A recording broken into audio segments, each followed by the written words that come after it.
I like that team too. Team protagonist. That's all. That's true. Yeah. Yeah, for sure. I play protagonist, baby. Well, the thing is that adult Gohan, I feel like, is not that much of a protagonist. What do you like? T.Gohan was a protagonist. I mean, he was, but adult Gohan was supposed to be. Exactly, but but then I have a soft spot for my heart for adult Gohan. He's so cool. Yeah, he's so cool. He does go mystic, so that was kind of a main character flaw. I mean, I like adult Gohan a lot. That's who I play in this game, so that's who I've stuck with.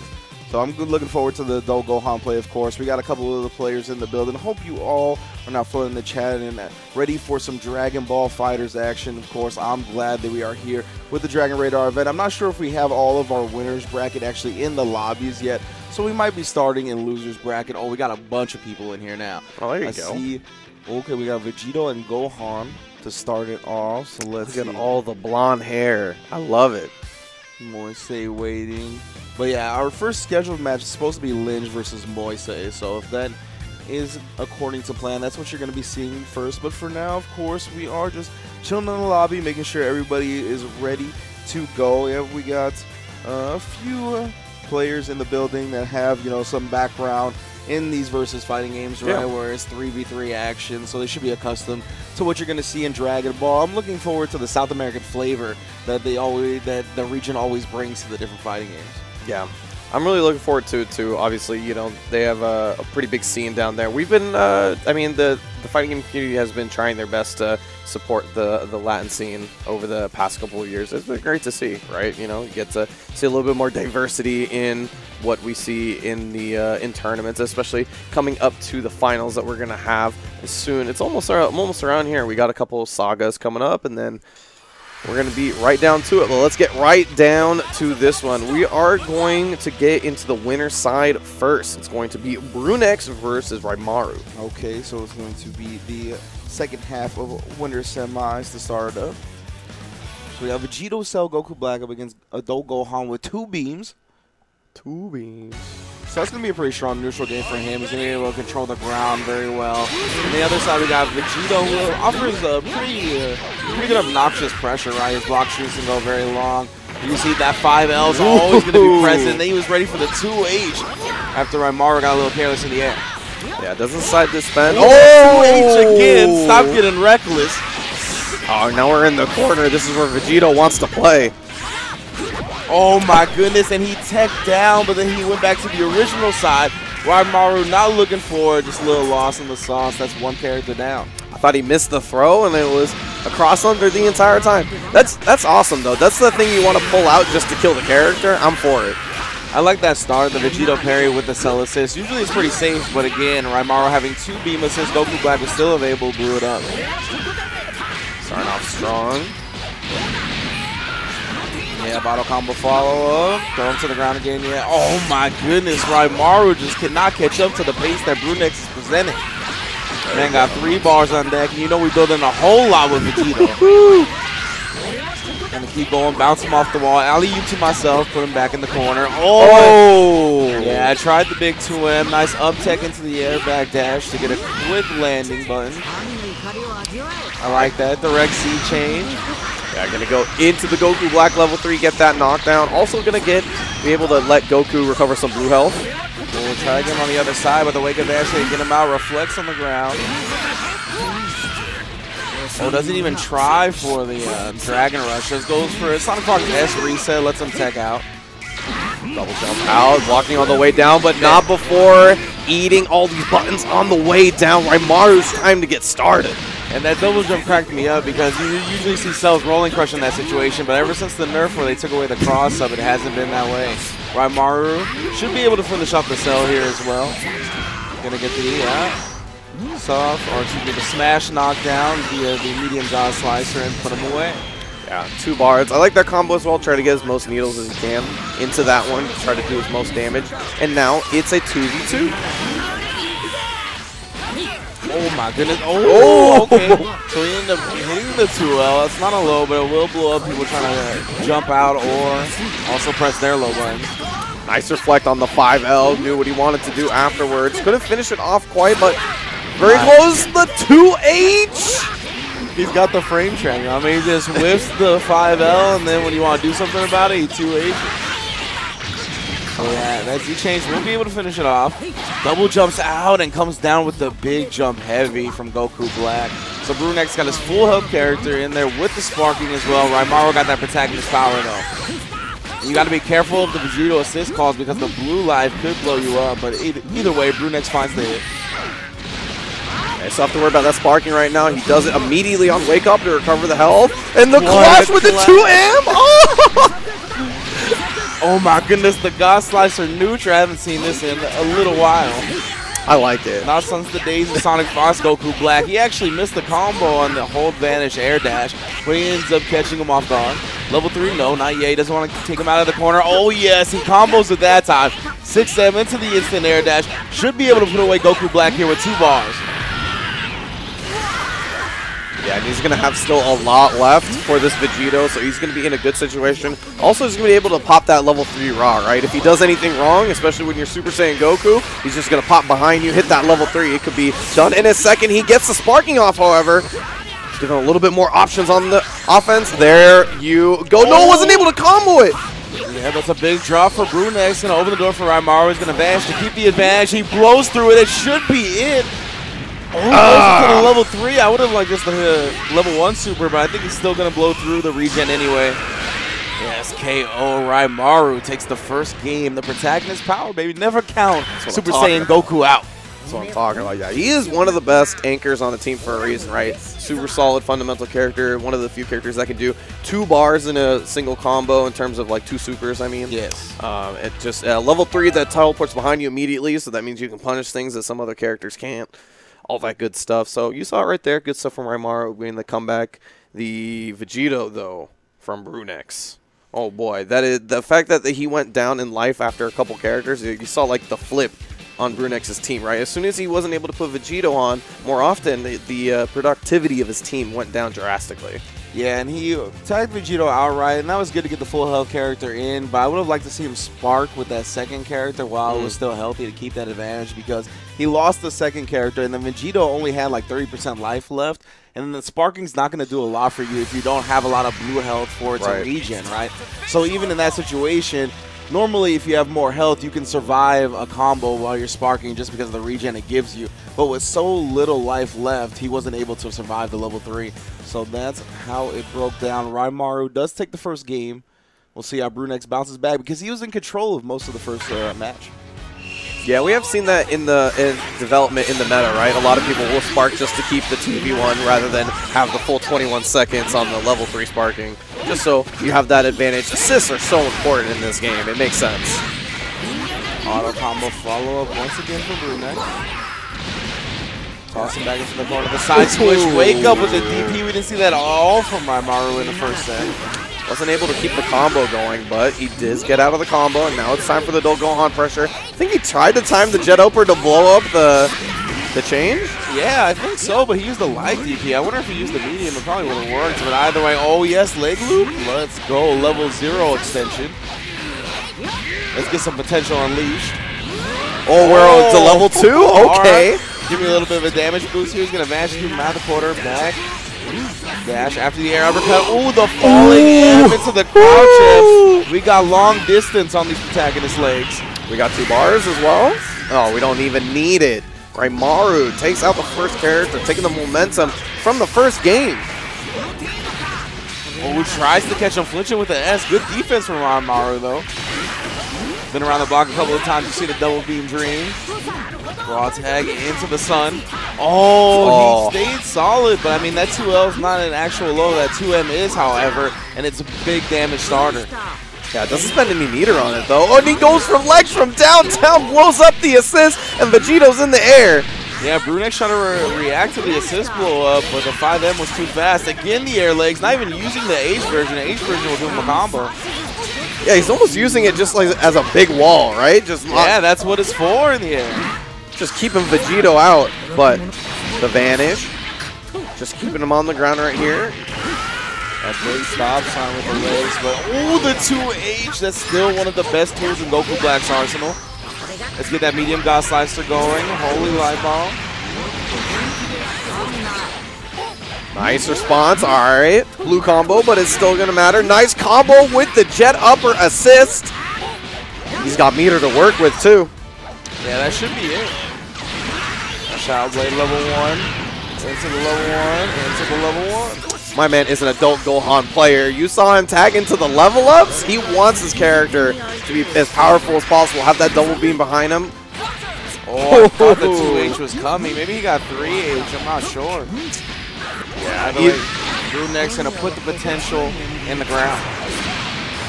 Holy light grenade to finish it off. It's going to be pretty rough, but we've seen some Goku Black combos or comebacks once or twice before. Oh my goodness, the beam drives him into the Goku Black, able to combo off with the 2H. 5H? Alright. He's looking good now. I mean, if he gets rid of this Goku Black, he's going to be in a very good spot. This is what you were talking about before, right? No sparking. Oh, we finally found the tag, though. This character's going to take a lot of damage, but he does have a lot of meter on his side. He does stop the sparking. However, the Goku Black got tagged in. He got the 2H off. Doesn't look like he has a sparking combo here, so he's just going to go to level 3 knockdown. Gotta expect BruNex to spark. Let's see if Rymaru has some type of bait. Yes, he does! Rymaru with the perfect spacing on the instant transmission into the dive kick has the sparking follow-up this time. Yeah, it's unable to burn through that sparking, though. It's going to be pretty close here.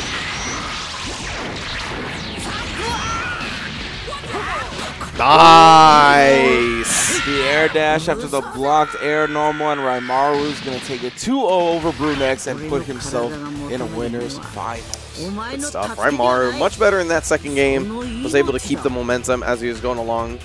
I mean, just getting rid of that first character was really important, right? You saw that the first game when BruNex was able to run the game with the Vegito, it looked a lot better. I mean, that's that character, though. It's all momentum, right? You get him in the corner, you put him in the mix, combos time and time again until you get rid of the next character, etc., etc. Yeah, the adult Gohan really just got lost in that first game, right? There was a lot of situations where he ended up air teching, and I think he wasn't really expecting to be in that spot.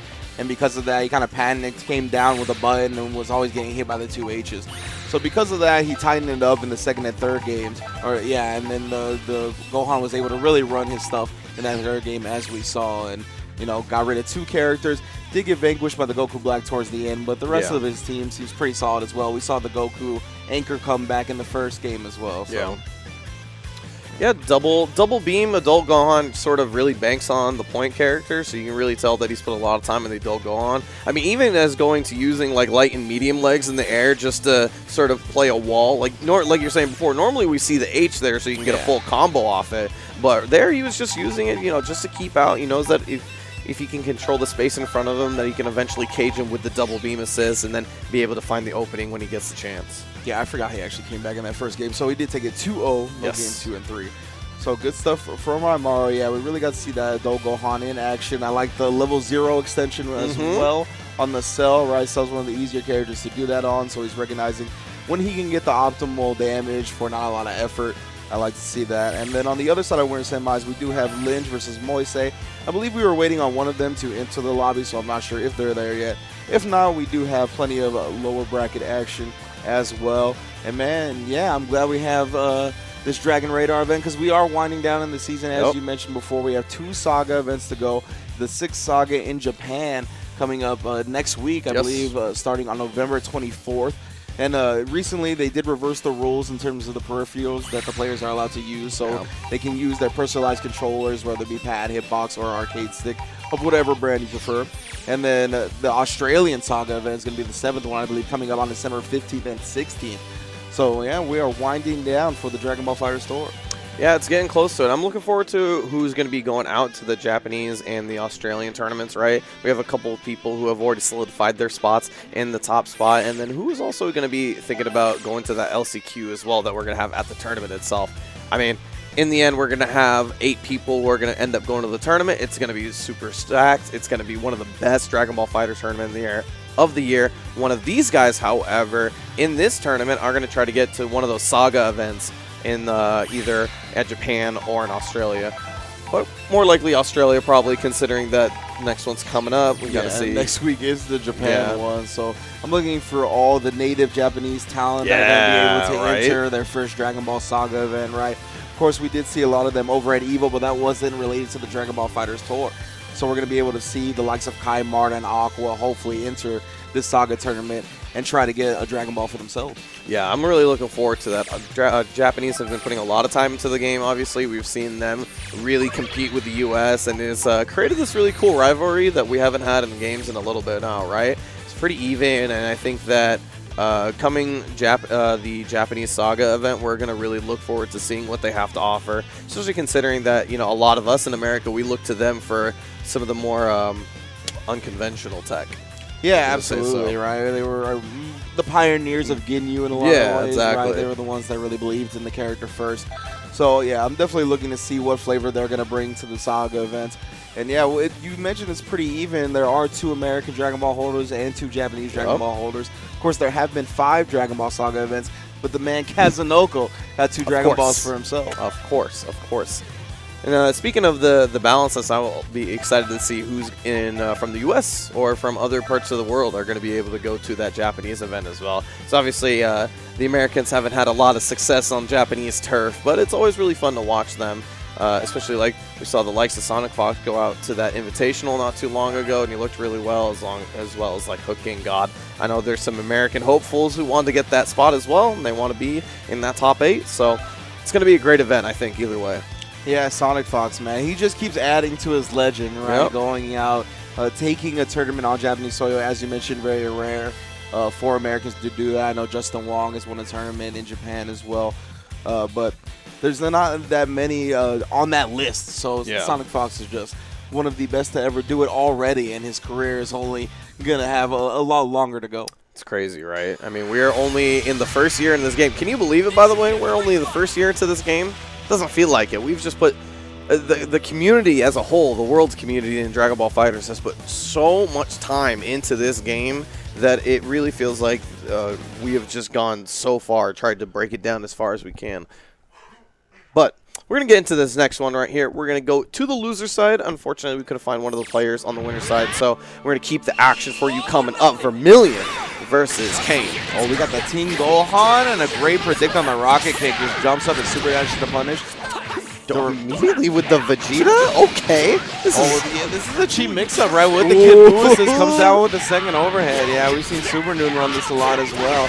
I believe Tachikawa is the one that showed him it, so if anything comes from that, man, it's bound to be dirty. We got the 6-7 with the DP assist follow-up, and that's going to be a smoke-based Vegeta. Vermillion choosing to spin the meter.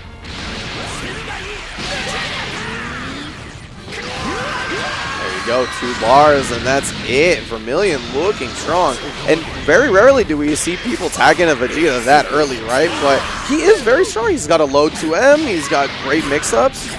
You just don't see it all that often. Great beam follow-up as well right there. Does recover from the 1M in time. Oh, and he catches them flinching, gets the counter hit, side switch all day, every day. There we go, exactly where he wants to be as K.Buu dropped the elbow on him.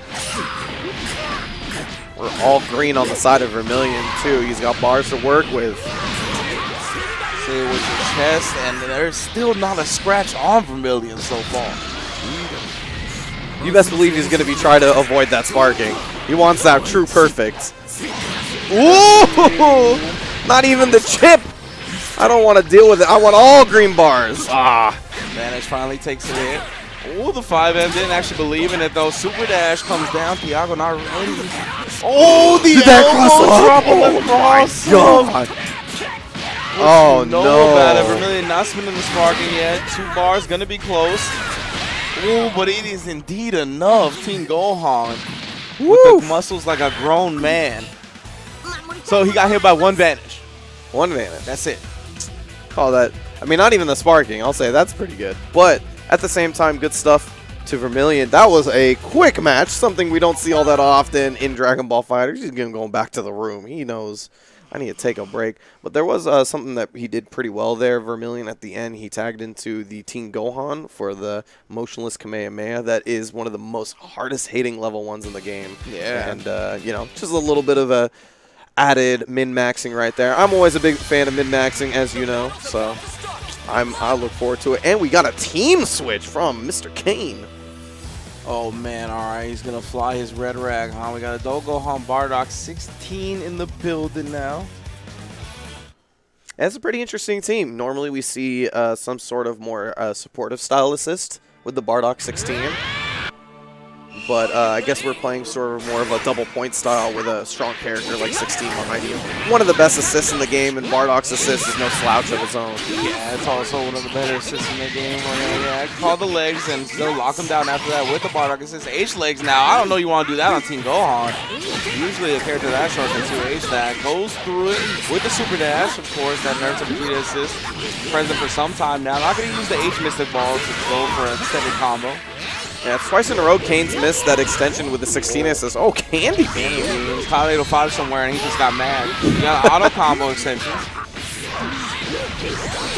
right, jump back after the tech, avoided the low, and we're going to tag into the T.Gohan. I like the combo as well. Couldn't finish it, but he picks it up, continues the combo off the Bardock, and we're going to snap that Gohan back in here.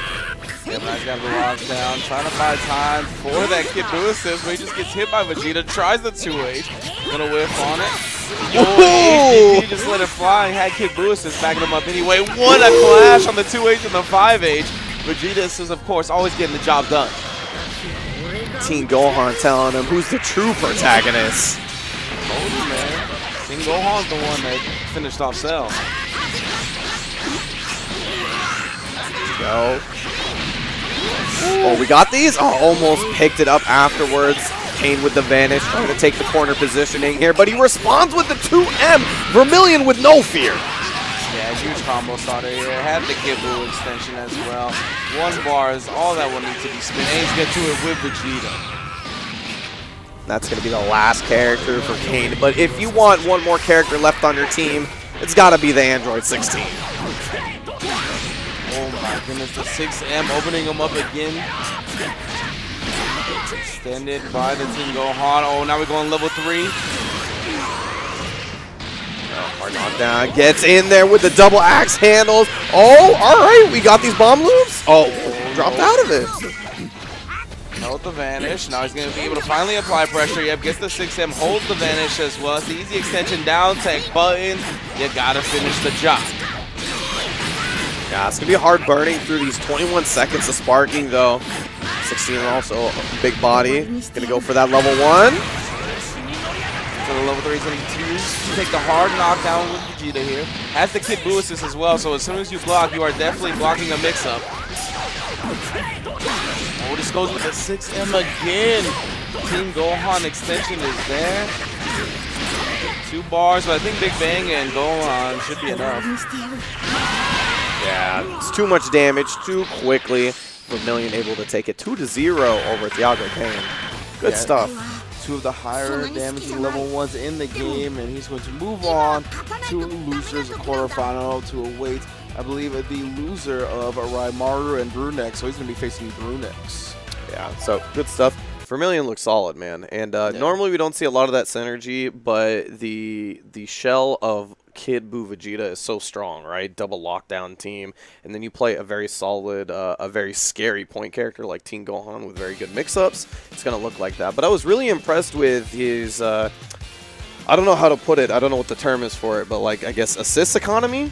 The way that he was cycling his assists pretty well. Yeah. Like he was able to really make sure that he always had something to extend his combos or extend his mix-ups, making it so that it was really difficult for him to sort of read what was going on. Like you saw how many times he opened up with 6M into Tien.Gohan, right? It was just, he had it time and time again. He knew exactly what block strings he needed to do, how long he needed to make sure to let that assist come back, all of that good stuff. I think that control from Vermillion was very strong. Yeah, and that's something that the Vegeta assist still allows you to do, even despite being able to super dash and reflect it now, is that if you're able to get them in a situation where they're initially going to block your string and then you call the Vegeta assist, you can usually go into another string, right? And then use it to buy time for your assist to come off cooldown and then start the mix-up with something stronger and lockdown like the K.Buu. Now we are going to continue with the lower bracket. It's going to be Cooler Android 16 and Vegito for JP Dark, going into Ray, Thanos, T.Gohan, Bardock, and Goku Super Saiyan.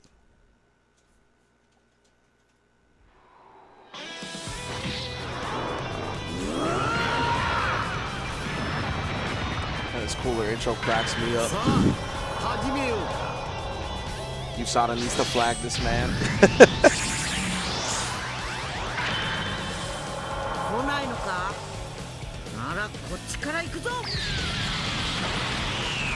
Oh man, a Gohan is so cool. We've got a big body next to him. Let's see the Cooler, Mr. JP Dark versus Ray Thanos. So Super Dash able to catch a whiff on that auto combo. He tried with a 5H after. You see how much range he has on that maneuver. We got the auto combo follow up. I love it. Point at him into the 16. Oh wow, we're gonna Super Dash right after that. Gonna tag into the Bardock. Oh, and a perfect read by Ray Thanos. Gonna land into the Dragon Rush as JP Dark looking to reflect, get that pressure off of him. Gonna whip the 236M to try to close the distance, then he opens him up with a 2L. JP Dark, and he's trying to press buttons as he lands. Yeah, not a good look for JP Dark right now. He got that 3 bars. Oh yes, potential has been unleashed into the Goku level 1. Oh, we're gonna go with the lore battle to start it off. Oh, my man is swinging, but now he's going to be in the corner. Yeah, that slight hesitation allowed for the gap to vanish. Raw tag though in the bar. Didn't have any near advantage, so can't put him back in the corner. Actually can't combo the Vegito assist. I like the idea though. Yeah, didn't have enough goodness, we are playing Dragon Ball right now. Flying everywhere. 2H. Oh no, drops the combo though. Then we got the beam assist. We got vanishes on vanishes, raw tags. Yeah, I like Vegito to come in to control this chaos, right? Definitely one of the better things the character does. Yeah, character's extremely good on the scramble. Try to hesitate though, and then he needs to block his dome piece after the instant air dash jump H. Not where you want to be versus Thanos' team right now in the corner. Oh! Baby with the counter read. Takes the corner positioning. Wasn't able to combo into the Cooler, but dive kick gets out of dodge. But it's alright. We got Super Dashes going to the top right, and then dive kicks going to the bottom left. We are traversing every angle on the screen. Oh, yeah, a little bit too high on that one. The 2L low profiling the jump L from JP Dark and catching the blow. I can't believe he blocked that cross up. That was crazy. Oh, okay. Blowing up through the assist and Cooler. Get to that last character. JP Dark left with just the Vegito. Alright, back into the A.Gohan. Using the fast fall here, gonna lock him down. JP Dark gets opened up by the 6M. He's not gonna be able to spin his sparking here. 3 level 1s will do the job. And it's Ray Thanos up 1-0. Yeah, good stuff. JP Dark felt like he never had a time to spark. That's a lot of the reason why we see a lot of guys start sparking with 2 characters now, because you know you keep that 2v3. It gives you a chance to make that comeback with an assist. We talked about before when we were talking about sparking how important it is to have an assist like that. It obviously extends your sparking mix-ups quite a bit. It gives you a deadlier opportunity to get a combo. Obviously, do more damage as well, but. That's going to be the first one, and he's going to go to Thanos. He looks strong. Look very strong. A lot of momentum on his side. Very forward-moving sort of player. Yeah, and when you only have 1 character left, it gets really linear about how you're going to use that sparking, right? It's much easier for the opponent to tell how you're going to start sparking.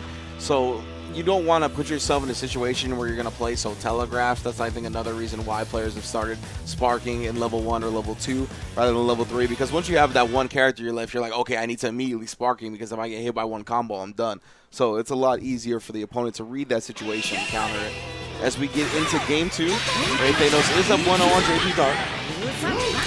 Yeah, unfortunately from JP Dark, we weren't able to really see why his team is, where the synergy in his team, right? Thanos was able to really keep the pace of the match super high up. Like, he was able to constantly put scrambles into his favor and just make constant good reads here. But finally, JP Dark looks like he's going to get started. Gonna get the ground command grab here. Let's see what option he takes. Yeah, just a slight delay up there. I like it. Ooh, the 5H. Yeah, a little bit too far from the corner for that to work this time, but the blue beat combo will be able to do enough damage and put Mr. Gohan in the brink. All the same. Gohan is down. We're going to left with the Bardock still, with a beam assist behind him, though, so he's going to be looking pretty good in the neutral, at least. Yeah, man, he's got his lineage to rely on now, right? Dad and Grandpa got to get the job done. Vanish to extend the combo off the ground. He finds a double axe handle. Use that Ki Blast to make it. The double axe handle runs strong in the Saiyan bloodline. Not going to use any meter because it's not going to kill. Vanish out of the corner. Goes into the Vegito as well. Tags him with a jump L. Nothing after that, though. Catching him scrambling with the super dash. Throws him out of the corner. Yeah, cuts that combo real short. You got to believe in the auto combo. That's a true Bardock player right there. Level 3. That's the first Revenger assault up the top 8. Which way does he go? Ray Thanos. Let's see what the mix going to be here in the corner. Just goes with the double axe handle. I like that spark from JP Dark. Gets away from that Bardock. He wants to keep the 3v2, and he's looking good with it too. Vegito finds the opening. He's got a lot of meter to work with. Yeah, and Sparking plus Vegito builds so much bar. You see Sparking's up, but he's still near 7 bars before he decides to start the supers. And one more. Yeah, goes for the level 3 for good measure. Make sure he dies. Oh, Bardock got wasted. Still has a bar and a half to spare as well. Ray Thanos got to do it all with Goku now. The blessed super dash going straight up. Boy. About to say, you don't think this Cooler family knows how to deal with the Saiyan race, but isn't met someone like Mr. Goku. Tagging in that Cooler? Yeah, he wants to get rid of that character, try to make it a 1v2, but wasn't able to find the hit. Oh, yeah, that left enough of a gap to get the Vanish out. Wow, just runs into the super dash with holding forward. Yeah, tried to get that all-out combo extension. It didn't work out, and he got the 2H. Still in the air on the hold Vanish. Cool. I love the environment. Oh, wow, he actually caught the backdash in the air. Nothing to extend this. Oh, but if he wants to keep playing with them. Yeah, nice. There you go, finds the opening. And he's going to be doing a little bit more damage than normal. He isn't sparking, and he's going to tack on this level 3 at the end. Yep, so we have the hard knockdown. We are back mid-screen. Rush. JP Dark not looking for it. One character down. Cooler doesn't have a lot of health, so if he can get through this Vegito, it's very doable. Yeah, exactly. You got to think about like how many combos these characters have left in them, right? And that Vegito or that Cooler is just one touch away, but so is this Goku. Oh, and then the 2H. He's going to choose the Dragon Rush. He wants to get rid of him. Oh, he betted on the Dragon Rush. Ended up coming in a little high and then gets the 2M as he lands. Yeah, maybe did a little bit too early. I didn't see the double jump from Cooler, so it might have worked out. Just mistimed at the end, unfortunately. But that is going to be JP Dark tying it up. All right. So it is a 1-all here. This is, again, a losers round 1. We just got an update that one of our winners bracket players, Linj's connection, is a little shaky at the moment. So we're going to see if we're going to join another lobby after this set's over and see if that works. And if that works, then, you know, everything is all good and we can progress. If it doesn't, then it's probably going to result in a DQ. But before that, we have JP Dark and Ray Thanos at 1-all.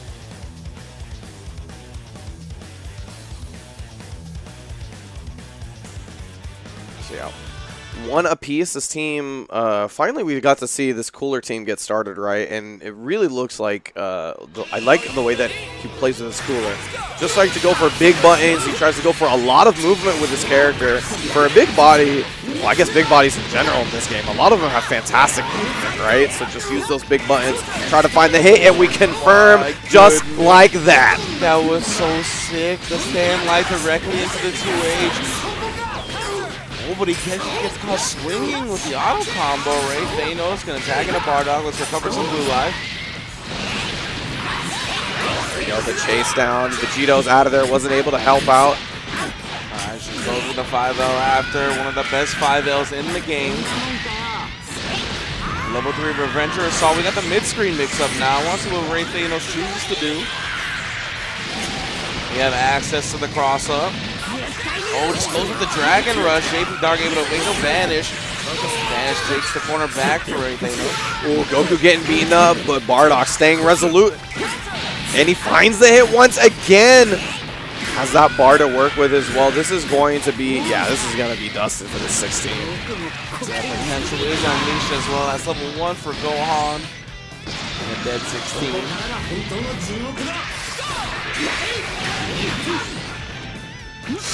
Oh my god, the stare down, and we're going to stomp him, take him to the corner. Right Thanos, maybe mash out a DP and he got a missed input, but either way, it takes the hit to the face. One bar will do it. I got Bardock backed by a beam though. Maybe the super dash would have blown through the Vegito projectiles if it actually got through. Oh, drop him off.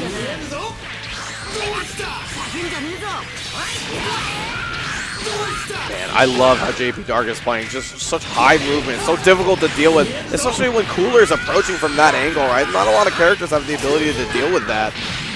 Nice conversion off the Goku assist. They have access to 3 bars here, so you know the Revenger Assault is not on its way, actually. Oh, no! Oh, no! The key change, a little mistimed. Goku just whiffs past him. This is going to open a big chance for JP Dark. And dive kick is negative. 6M with the Bardock assist. Seeing the overhead extension so on point so far in this tournament. Got level 1 back into Bardock, of course. Father-son combo, not the one you expected though. Vegito left just between this Bardock and this Goku. It's going to be pretty difficult, but he is a momentous character. He just needs to find the hit. But it happens to Bardock first. Nice reflex there, but last one gets hit by the Vanish. He'll take that. He's out of the corner now. But he needs to find this time to sparking. There it is right there. Down tech into the 2H after the sparking, right? It's a little bit too telegraphed after sparking it successfully with following up a super dash. Yeah, that's pretty common, right? Everybody wants to get right back into the sparking, especially when it's enhanced because of it.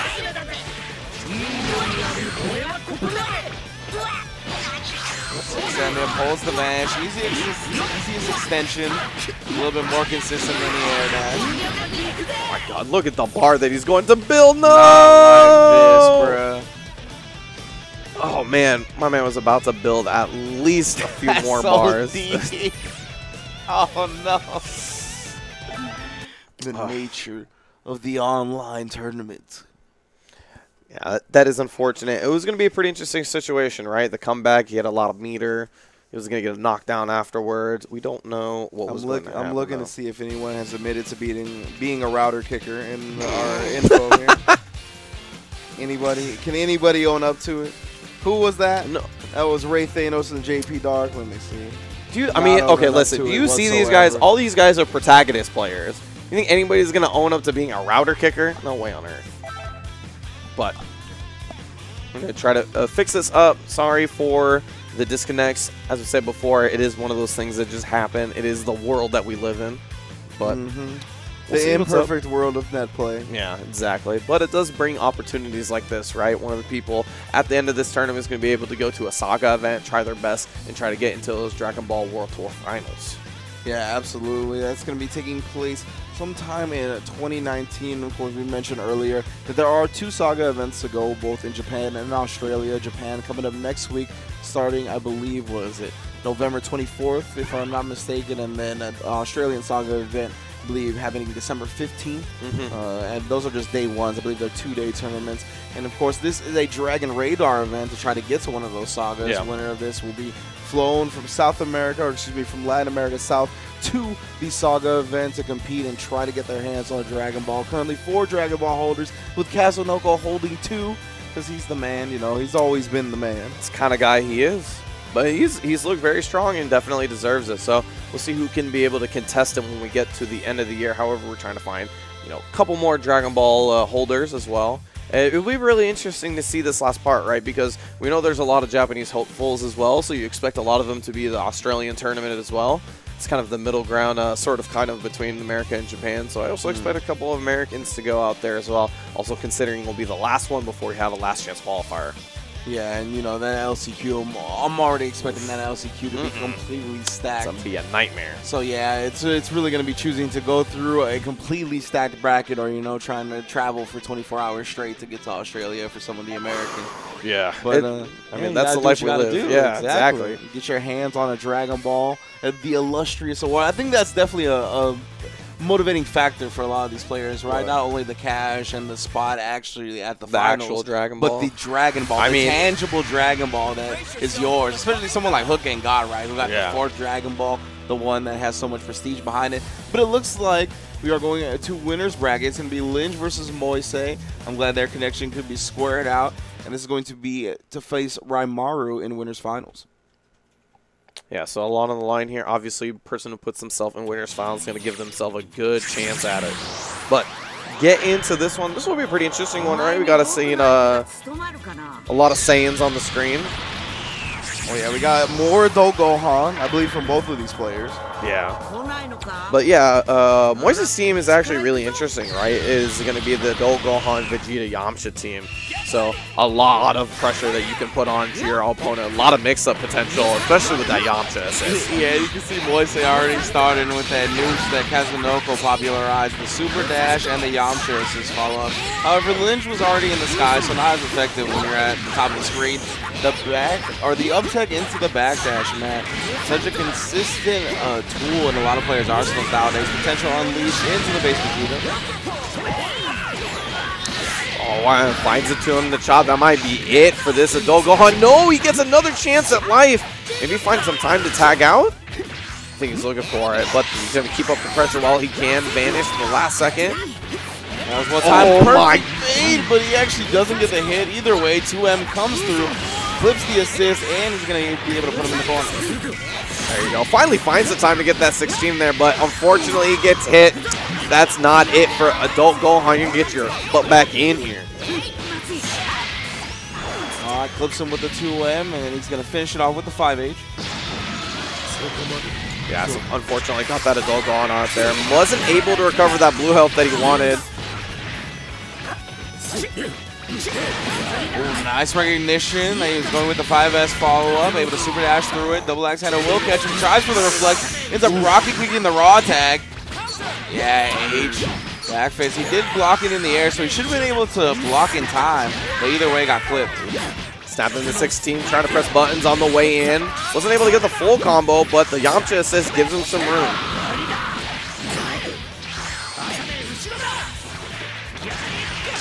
Outgun from downtown, doesn't work out, and he gets punished with the super dash. The sparking from Linj, trying to hold on to the 16.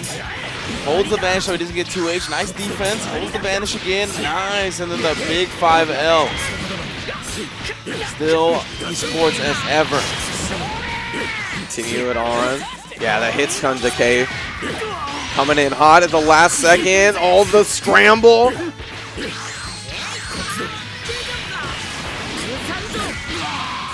Moise able to still clutch out the kill on Android 16. 3 characters still available to him as well. Yeah, that's going to be it for the sparking on Moise as well. So no more sparkings left in the match. It's going to be all about how much damage you can get onto these characters. He's going to get rid of his son, though. It's a good start. Remember I was talking about before, when you get to these situations, right? It's not all about how much health that they have altogether, but more so how many combos it's going to take to get rid of them. You gotta really think about how to approach that as well. But Moise finds the hit with the Vegeta, sorry, and we're gonna go for the Galaxy Breaker. Yeah, since an OTG, it's gonna bring him out of the corner here, allowing for the cross up. Oh, and he was a little late on that. Linj was scouting it out perfectly. 2H from the bottom. There you go, and that's what I'm talking about. The Goku trying to make another comeback today. So Moise down to just the Yamcha. 6 bars for Linj, man. Ooh, but a 2H, the spirit of Kazunoko coming in clutch. And I was about to have a bit of a question, right? A lot of people putting Yamcha on the anchor now. Fantastic assist, obviously. That's most of the reason why a lot of people put him on the team. But does your Yamcha have the skills to back it up? Can he be a good anchor on top of that? That's really where the skills come in. That's where guys like Kazunoko really excel, that their Yamcha isn't just dead weight behind them, right? They're an assist, and they have the ability to do some damage. Yeah, a couple of the players I've talked to about Yamcha really are starting to believe in this character, right? He actually has one of the better jabs in the game, I believe top 3. So yeah, great hitbox on it. It actually hits a lot of people doing super dash up straight from the ground, right? So a lot of the times it can check players trying to get out in different ways. Ooh, and he gets the fast fall, not checking his leg. Moise gonna have the smash knockdown, potential unleash here, so he gets the level 1, 2H. Yeah, he just buffered in, the legs follow up, but we got a 5H on the come down. Little stutter step in the connection right there is gonna result in a 2H reset. Oh, it looked like it caught the startup of Android's crouch heavy. Either way, we're gonna potential unleash again. Oh no, dropped it. Yeah, but all the pressure still for Moise in the corner here. Finally, situation is flipped. Ooh, the punish on the rocket kick. That was an infernal super dash. That wasn't less. Oh my goodness, going straight south.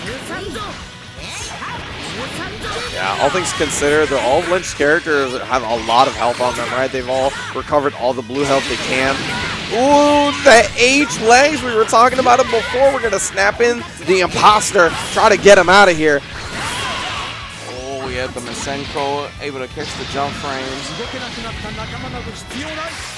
Yeah, Linj looking good now. Isn't able to extend off it and to give the opportunity to pressure. He's actually going to tag in the Yamcha.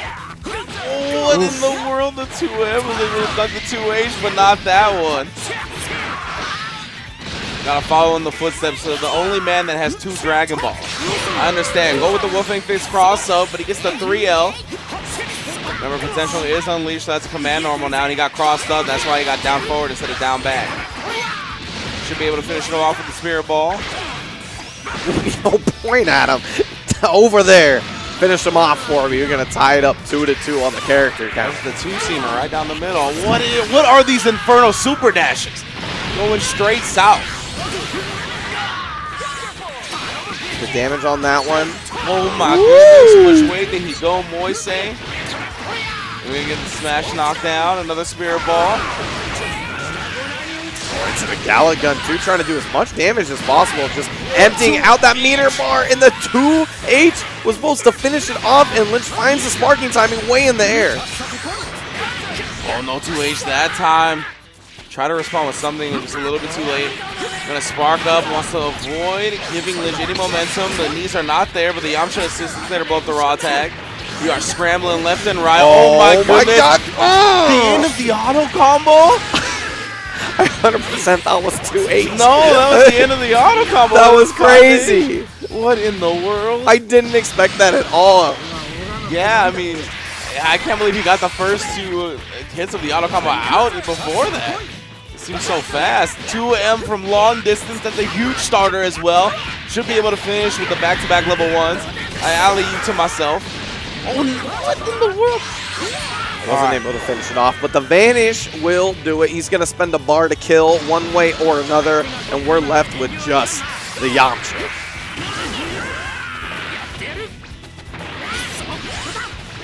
Some real Dragon Ball battles, and the spirit of Kazunoko finishes the job once more.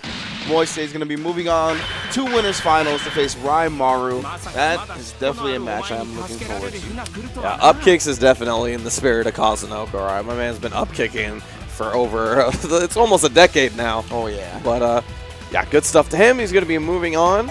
We got him versus Rymaru. On Linj is going to be dropping down to the losers bracket. He's going to be playing against Thanos. Yes, thank you all for joining us here on the Latin America South Top 8 for the Dragon Radar event again to determine who's going to a future Dragon Ball Saga event.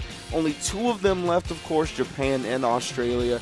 And I can't wait to see those stacked brackets because you know there's so many players that are still vying for their chance to get to that finals that's going to be going down in 2019. Yeah. Oh, let's go. I was looking forward to this match as well. BruNex versus Vermillion. This is going to be the first half, the top half of losers quarterfinals. Of course, the other side is going to be the man you just saw, Linj, going up against Thanos. Thanos.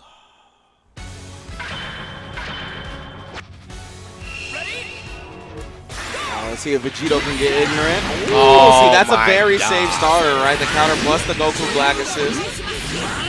But now we are immediately switching into the K.Buu. What a 2M right there after the super dash as he comes down. Yeah, and we saw the momentum that Vermillion's team got to play with before, and he's continuing it on right now. Finds the big hit. He's going to extend it. No, not quite. Ooh, catches him flinching though again. The 2M might have been 1M from that distance. Either way, Vermillion strikes first blood. Yeah, I saw the Vegito exit a little bit early. That's not what BruNex wants for sure. But Vermillion, man, and we're talking about the pressure immense from this guy. Yeah, no assist available right there. So BruNex found the gap, able to vanish out. He just hasn't found any momentum for himself. Super dash trying to get close. Wow, the clash. And then he went with a 2L follow-up. And then just the jump L air to air. This guy is not going to let up. Even at 3 bars, doesn't decide to spend it on the hard knockdown yet because he wants to keep the meter for the kill when he gets a chance. Man, nothing after that vanish, but he finds a 2H. I'm assuming we want to get rid of that blue life, though. Yeah, that's the type of pressure Vermillion, this pace that he's pressing, puts you in, right? You're like, oh my goodness, I want to get this blue life back. Let me just get out. But he knows that's what you're thinking, and he gets the 2H on the rock attack perfectly.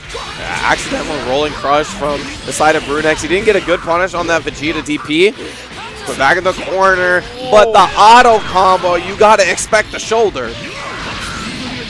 Directly to the face. The Shibuya crossing shoulder. You got to lower it. Nice. Spent all the assists in a round-ending situation. That is the way to do it. You get your assists back after every character death. Ooh! DP again, let him know. Bomb loops. Oh, that reset. Yeah. All right, I'll take it. Especially a character like Tien.Gohan, the amount of damage that he can do. Ooh, gets it all that time. That should be enough damage. Human extinction. Vermillion takes the first game. Yeah, and we're talking about it, right? The pace that Vermillion plays at, it's so difficult to deal with. It doesn't give you any time to think, really. And when you get a player like that that really presses the advantage and presses the sort of the pace constantly like that, he never lets up, he never gives you a time to breathe, it makes you make bad decisions, and then that could wear on you, right? You make one bad decision, you think, oh man, he's just pressing it, I'm not supposed to be thinking like this, and then he get down on you, you start try to make it up by trying to make maybe bigger decisions than you normally would make, harder reads, yeah, that have bigger consequences as well. And you saw right there towards the end that, you know, that sort of style really can wear on you. So we got Vermillion takes the first one, another fast win for him, but that's not because he was just getting combo after combo, that's just because the pace was so high from this guy. Yeah, I like BruNex. He starts with a counter into the Goku Black assist, right? I think that's not a bad counter to start. He needs to control the chaos. So I want to see some more jump back S, the big sword hitboxes to control Vermillion's movement. There you go. One of the good things about Vegito is that he does keep momentum very well. Wow. As soon as he finds the hit. I can't believe that jump H hit from so far, but he drops it instead of open Vermillion. Yeah, and that's such a big drop for a guy like BruNex, right? He wasn't able to keep Vermillion down on his back. And being able to cover the up text, you have 6M into the cell assist. Full extension here.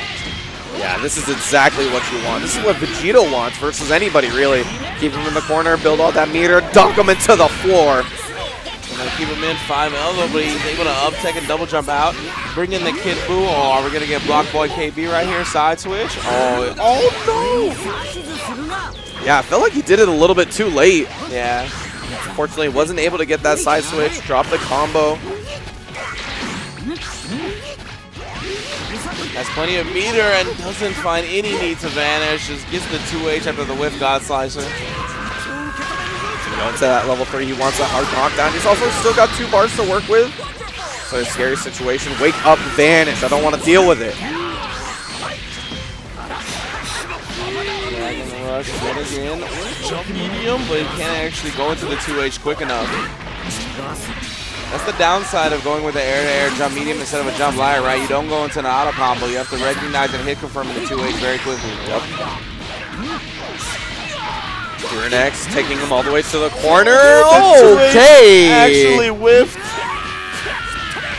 Oh man, that's definitely not something you're used to seeing. Yeah. Bars. One more. Oh my god, the damage. Motionless Kamehameha.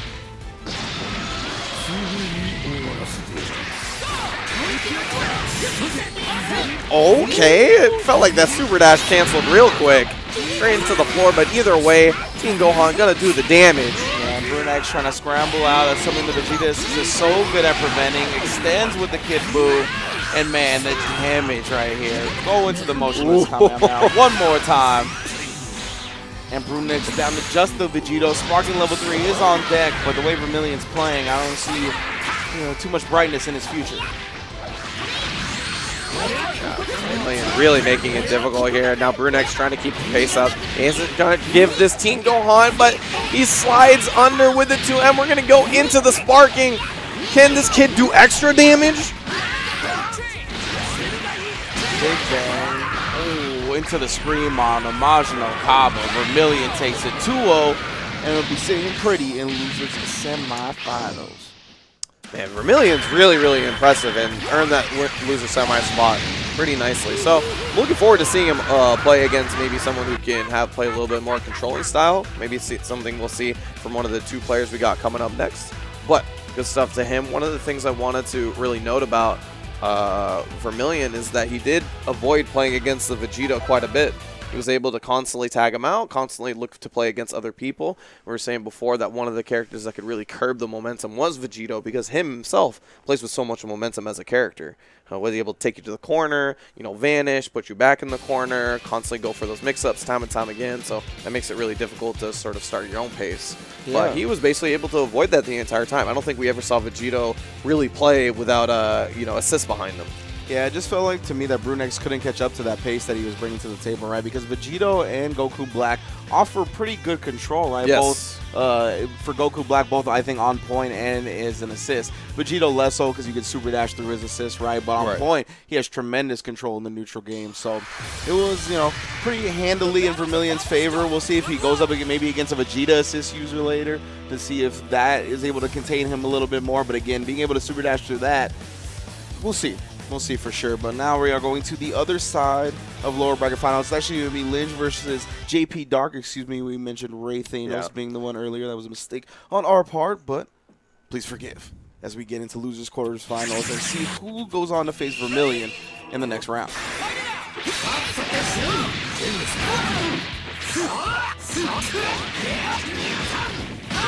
Ooh, 2H in the building as Linj tries to get reckless on the come down, but no smash knockdown. Bring in the big bodies. All right, we got a heavyweight bout now. Smack him with the tail. There you go, 16 extension as well. We got the stutter step, the kicking of the routers coming into play.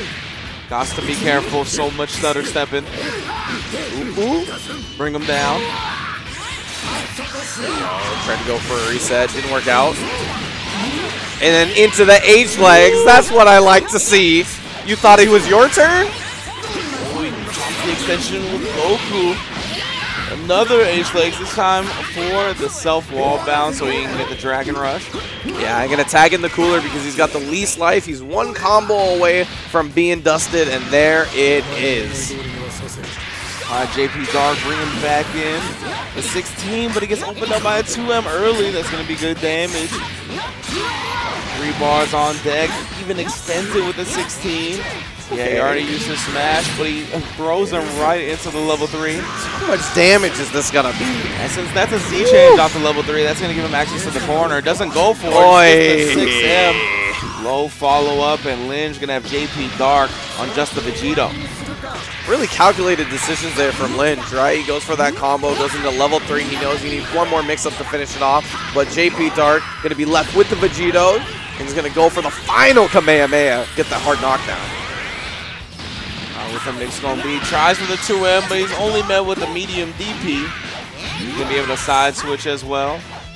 Double jump out of there, double jumps one more time. Fall with the H, wasn't able to continue the combo, but the super dash is going to fix that up nicely. Finally, a character loss for Linj. Yeah, JP Dark does have a sparking available as well. Gotta remember when that comes into play, but the 5M, yes indeed, every single button on this Android is quite strong. Pops the sparking, and that's going to be game 1, barring any stutter step.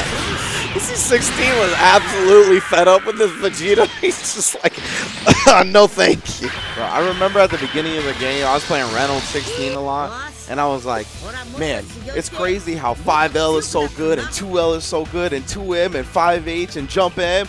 And then I played Reynolds in a set, and I was like, why is 5M like the best button? I didn't even think about this button. You're thinking about all the other buttons, so right? Strong, You're thinking about that 2L that goes all the way from downtown, that 5L that just punches you out of everything. You're thinking about that 2M, all of it. The 5M, incredible distance on that normal as well, as you can see at the end of that round. So Linj is going to be going up 1-0, trying to put himself in loser semifinals to face Vermillion. Again, if you're just joining us, this is the Latam South Top 8 Dragon Radar event to see who goes on to a future Dragon Ball Saga event.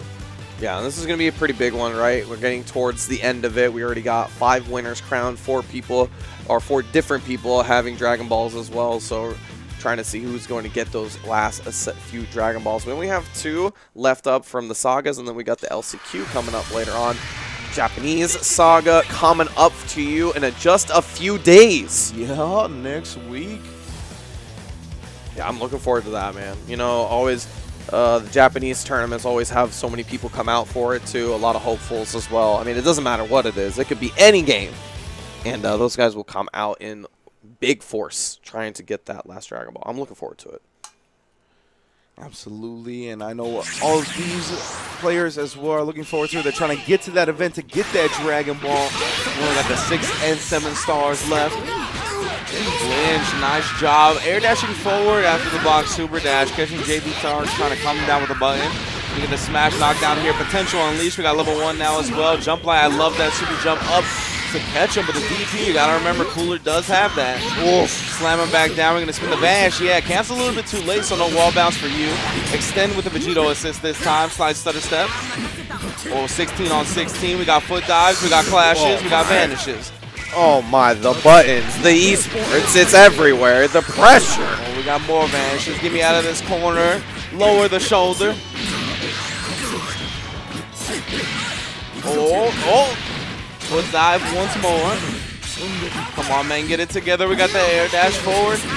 Hard cancel, blows him up. Oh, tries for the 5M, but hung in the air because of the super dash, able to whip punish it. Give me that blue life on top of everything else. The blessed super dash going straight to the heavens. Please respect the 2L after that. Oh, big stutter step. But we continue in the combo. We used to this. Home field advantage. Bring them down. There you go. Put him in the dirt one more time. Level 3. Indeed, indeed. So this is not off the ground command grab, so I don't believe he will have access to the corner here. Oh, yeah. Oh, but he catches him flinching, not blocking his legs, maybe. I believe that was the 0 frame advantage, Hellfire, not the plus frame. Yeah, you don't see it all that often now that people have gotten much better at dealing with it, but sometimes they'll catch you off guard like it did right there. Linj keeping the pressure up right here. He's got 2 bars as well. Fire Flash does just enough damage, and JP Dark down to his Vegito already. Man, all these Vegitos left alone at the end of the game. Not where you want to be with these characters, but there's 2 low characters on the side of Linj, right? If he is able to take these, oh no! The 5LL is pretty good too, just in case I forgot to mention that one. Yeah, all right. It's okay. Sorry about that. Oh, the 2M long distance. Take him out at the ankles. Not even going to get the chance to spark it. Oh. It's going to be at Linj, 2-0 over JP Dark. Very commanding game from him. He's going to be moving on to loser semis versus Vermillion. So we are down to our top 4, and with that, we're going to take a quick break here on Dragon Ball FighterZ. Please do not go anywhere. We'll be right back on beautiful Twitch.tv.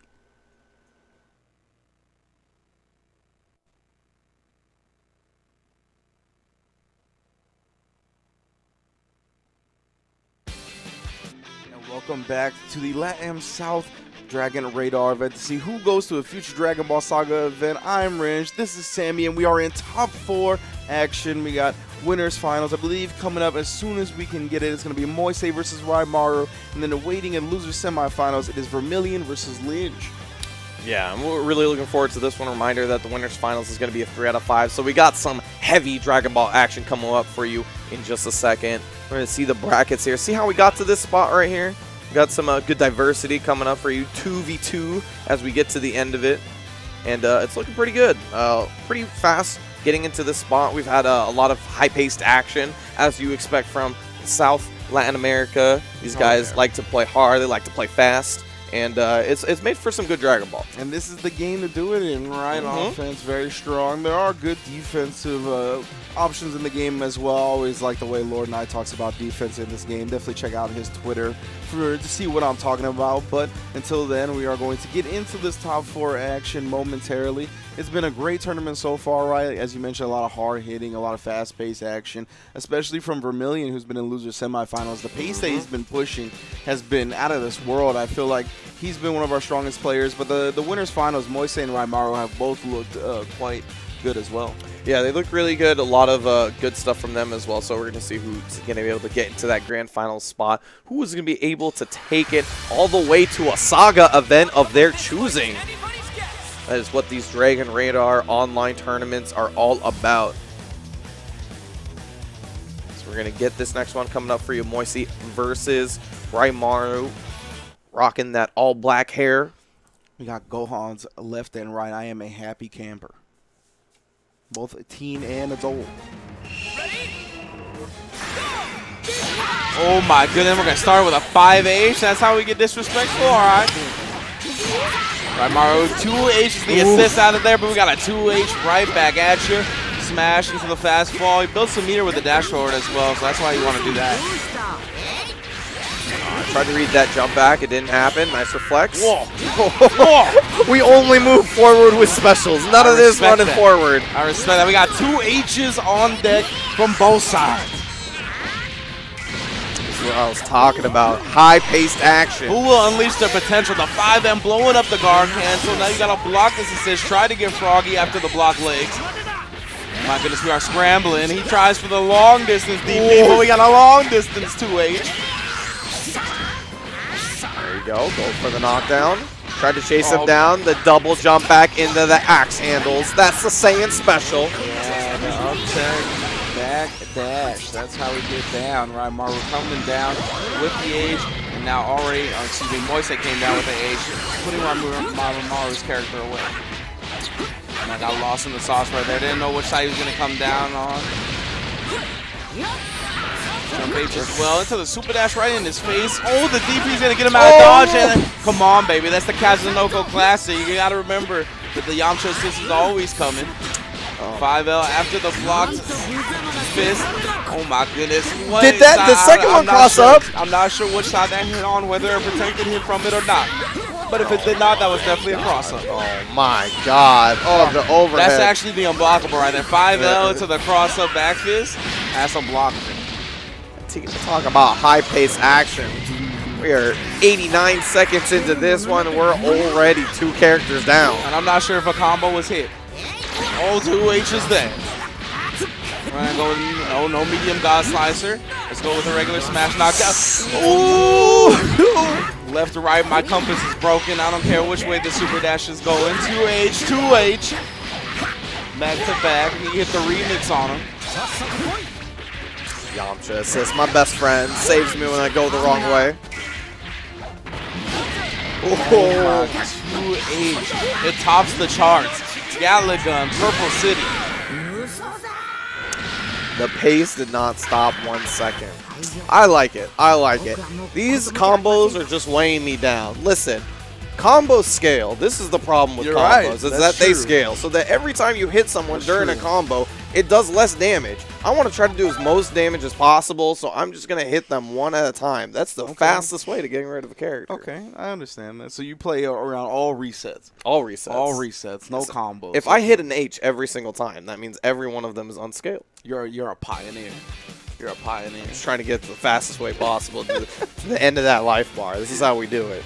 All right, well, yeah, it's scrambly first match. We're going to see if one of the players gets more of a control I really only seen Vermillion, I think, be consistent about locking his opponent down and keeping a lot of momentum from there, right? There's been a lot of gaps being left in the strings, so vanishes can get out, or guard cancels have not been blown up as properly as they should. So we're going to see if anybody here in Winners Finals tightens it up and punishes their opponent for being a little bit too reckless.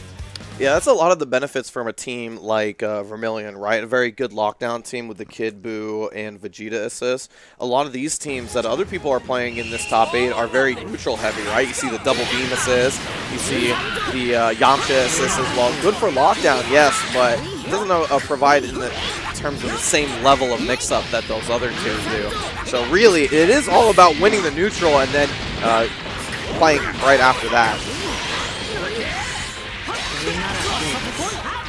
Oh my goodness, the 2H was whipped. He tried to respond with his own, but the vanish was late enough to blow it up. We got Moise in the corner dealing with this potentially unleashed Gohan. Nice extension after the Goku assist. Dragon Rush on top of that. That will be a dead face Vegeta. Yeah, great extension on the combo in the end. That's what he needed exactly in order to get rid of this Vegeta. Rymaru looking much better. The clash in the air does not work out in Rymaru's favor, but not a full combo. Got the punish on the jet upper. We're going to tag in the A.Gohan. Go for the mix-ups. We got the jet upper of my own. In full frames for days, for years. Oh, trying to put up those legs to get in the stop sign. Yep, gonna blow up super dashes just like that. I believe that was a whiff punish in the 2H. I don't think he recovered yet. That should be a dead Gohan. Moise down to just the Yamcha. Yeah, we really haven't seen a lot from his Yamcha, mostly being played as an assist. He's looked good when he's been on screen, so let's see it. We're playing the zoning game to start off from Rymaru. Oh, with the cross up. Trying to bait out a DP right there. That's what the jump over super dash is about. Rymaru gonna get the 2H though. Yeah, build a little bit of Bard. Just jet up on his wake up. I see how it is. Yeah, Moise tried to punch for the 2H. The Goku assist was there to blow it up. However, he has taken the momentum for himself. But the up-tech backdash has been such a reliable answer for Rymaru. Yeah, but now he's fighting against the sparking health recovery, so it's going to be kind of difficult trying to do as much as he can, as quick as he can. Oh my goodness, he just landed in 2H. I got one of the best ones in the game. Medium God Slice, so to get the smash knockdown in the corner here. Instant transmission, gonna keep him locked down. Oh my goodness, only one hit of the 2H. I'm not sure why the second one didn't connect, but either way, Wolfang Fist, level 3. Hard knockdown, no more sparking from Moise. So we have the honest comeback. Rymaru does have the sparking available. He woke up, it looked like an S startup. Don't know if he tried to reflect and just missed his input or what, but either way, eats the wake-up jab, the meaty jab. Could have maybe gone for 6H or 6S, sorry. Try to read the cross-up, but one way or another, it did not work out. Well, from downtown, we're making hard reads. It does not work out, and that is going to be it. We're going to tie it up 1-1. We have seen those work out before, though. It's something that people forget about when they're playing against Yamcha. That guy is good from downtown. He can do that. Indeed, so it's going to be one up here in Winners Finals. Yeah, I think you might be right. He must have been trying to hard read the cross up. Because that would have been able to reflect into a full combo, right? That would have been... Yeah, because he was in the corner. Yeah. So, yeah, maybe looking for the hard read. Because he actually didn't go into the air, so he didn't react to it at all. Maybe, yeah. Okay, I could see that perhaps. So we got one up here for Moise versus Rymaru, and again, it is 3 out of 5 because it is one of our final sets, winners, losers, and grand finals. All 3 out of 5 for the Dragon Ball FighterZ Radar events. So thank you all for joining us. Again, we are in top 4 already. After this, we're going to go to lower bracket semifinals where we have Vermillion versus Linj. But for now, let's stick with Moise versus Rymaru. Moise with the adult Gohan, right? I want to see him utilize his assist a little more, right? The Vegeta assist, not the base Vegeta assist, I should say, not all that great, but it does offer a nice angle to kind of blow up super dashes and whatnot, blow up that angle of people trying to super jump in the air and perhaps put out the legs from Rymaru's Gohan. And again, you want to call the super dash and the Yamcha assist as they're either landing on the ground or they're going to be locked down on the ground, so you can get a mix up after. Yeah, that base Vegeta assist you were saying before, not great, but at the same time, does come out pretty fast. It has a neat angle, right, so you can't jump back from it as well as other assists. So it does have its uses for sure. But really, that Yamcha play is what we're going to be looking at. We got the first hit. That was really good from Rymaru, able to get the reflect into the 2M. One of the better punishes for Gohan. Guard cancel is successful.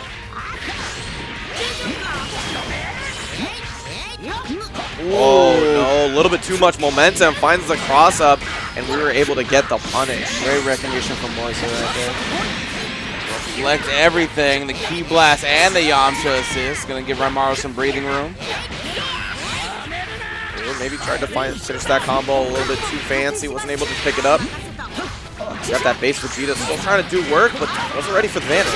Yeah, I think he tried it 2H, but just got lost. Ooh, alright. Try to get Froggy after the Rocket King, ending up getting clipped by the Gohan assist.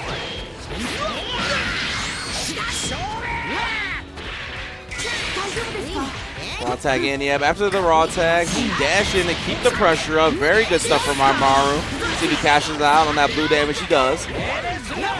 Meaty in the air. All meaty. Oh, but until he called the Goku Black assist, this is when he gave him the gap because he tried to combo with the 6M. I like that little weight, though. Rocket kick for the both of them. Wasn't able to get the Goku. Galagan doesn't connect either. That's going to be the rest of Moise's meter. Double beam dream. Yeah, respecting the plus frame. Has one more beam. Rocks the Dragon Rush. Or Tech What? Super dash. Yeah, he already spent his super dash, so he needed a raw tag to get the follow-up. Oh my goodness, the dive kick blows up the Yamcha, bringing the Yamcha coming. There you go. God Slicer wouldn't go for the mix-up, using that beam to help him out. Oh no, he tried to start with the 2M, so no punish for him.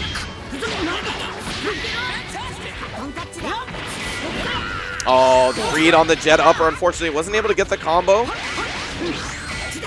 Got two grown men on the screen. He read the jet upper again. Yes! If you're on the ground, oh my goodness, Moise keeps doing that. He keeps doing back-to-back 2Hs in the air. I'm not sure what that's about. Gotta shore up that execution error. Oh my god, he knocks him out of here, but the point character is still in front of your face. It's me you gotta deal with. We're gonna go into the level 3. Oh, the little bro for some help. No meaty though, allows Rymaru to wake up with the vanish. And then the delayed 2H. Wasn't expecting to get hit by it though, so he just buffers a special behind it.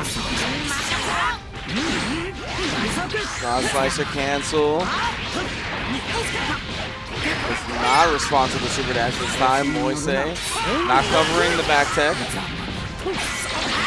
There you go. Auto combo to continue that combo. And then he backs up afterwards. There you go. Tags in the adult Gohan, his preferred point character. Yeah, this is a rough situation to be in for both guys, actually. We have a lot of characters on one combo of health left, and that is going to be a little bit optimal for Moise there. Finally gets that level up that he wants on the adult Gohan. However, this Goku healthy, he definitely is a factor here for Rymaru. He wants to be the character that wants to do the work.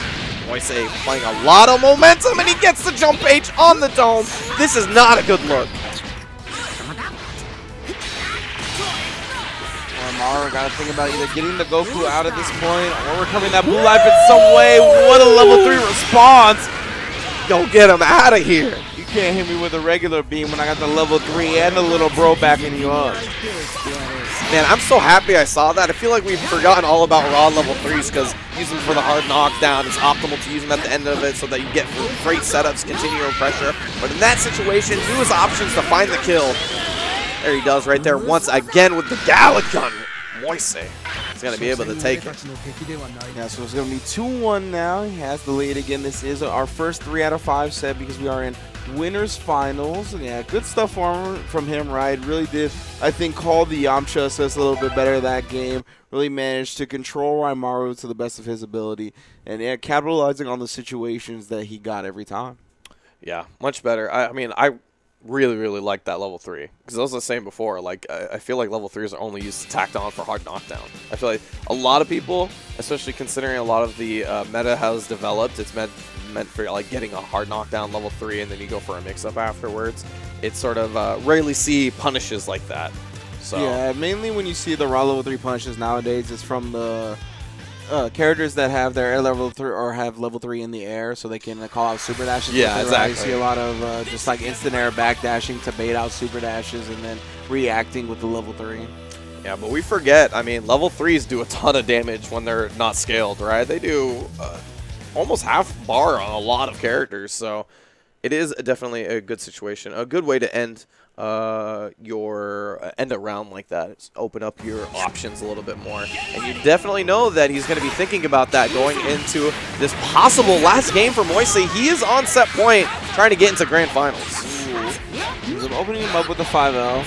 There's also a good option against Goku, right? Since he gets slide knockdown off pretty much all of his beam hits as long as he has advantage. Oh! Nice Vegeta extension. Alright, forgive me for everything I've said about the Vegeta assist because that was sick. Yeah, that was definitely a good look. Oh my goodness, dive kicks and super dashes, passing like 2 ships in the night. DP once more, no meter to vanish to confirm off of it. As the Yamcha assist available, but ended up going into the back fist, right? And then locking him down and calling the Yamcha assist. Double jumps out. Oh, but then the 2H was there to perfectly blow up the raw tag. Get him out. Bring me in that blue life. There you go. Mashing on that vanish gives you a perfect time to blow up that 6M. Nice shot from Rymaru playing the air game right there. Again, dashing forward after a block super dash and staying in Moise's face. He was so close to buying 2 bars. He was going to be able to get the kill if he got it, but wasn't able to. And now the Vegeta is going to be able to do the work. Super neutral right there.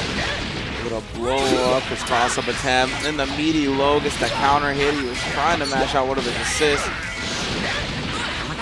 2 bars won't be enough, but again, the up tech into the back dash, constantly avoiding that first meaty attempt and then punishing the opponent as they land.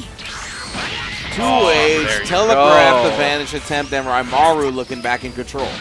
Yeah, that was great from Rymaru. He tags in the adult Gohan, not because he has blue life to lose, but because he is on 1 combo, so he wants to make this a 2v3. Succeeds in his efforts, and he is in the driver's seat now. Oh, level 3. You like that? Yo, oh no, the Jet Upper! Are you serious? My invo frames last for longer than your level 3 supers. It just be like that. Oh man, Jet Upper, the Galaxy Breaker. I do not. I feel for Moise right now. I made a hard read. I'm flexing right there for him, and it doesn't work out. But he's got the Yamcha. Just able to finish the combo. That it's gonna hurt. He was gonna be able to get that Goku out of there.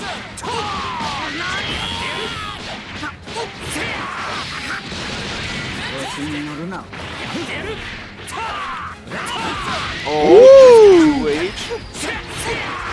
Yeah, that was a pretty lazy dive kick from Rymaru. Didn't cover it with a Goku assist either, so get 2H.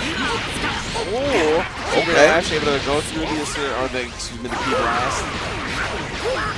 Oh, he missed the last part of the spirit ball to bring him back down so he can combo the level 3 after. But we got a super dash and 3 bars in the pocket now, so it's not that bad. There you go. And you got to really think about that Goku with that much life, right? If he gets through, oh no, he's going to tag him in. He's going to lose this adult, or he's going to lose this Goku for it. Yeah, both players have constantly responded to blocking a super dash with air dashing forward. And again, another instance of that. Moise able to take down 2 characters.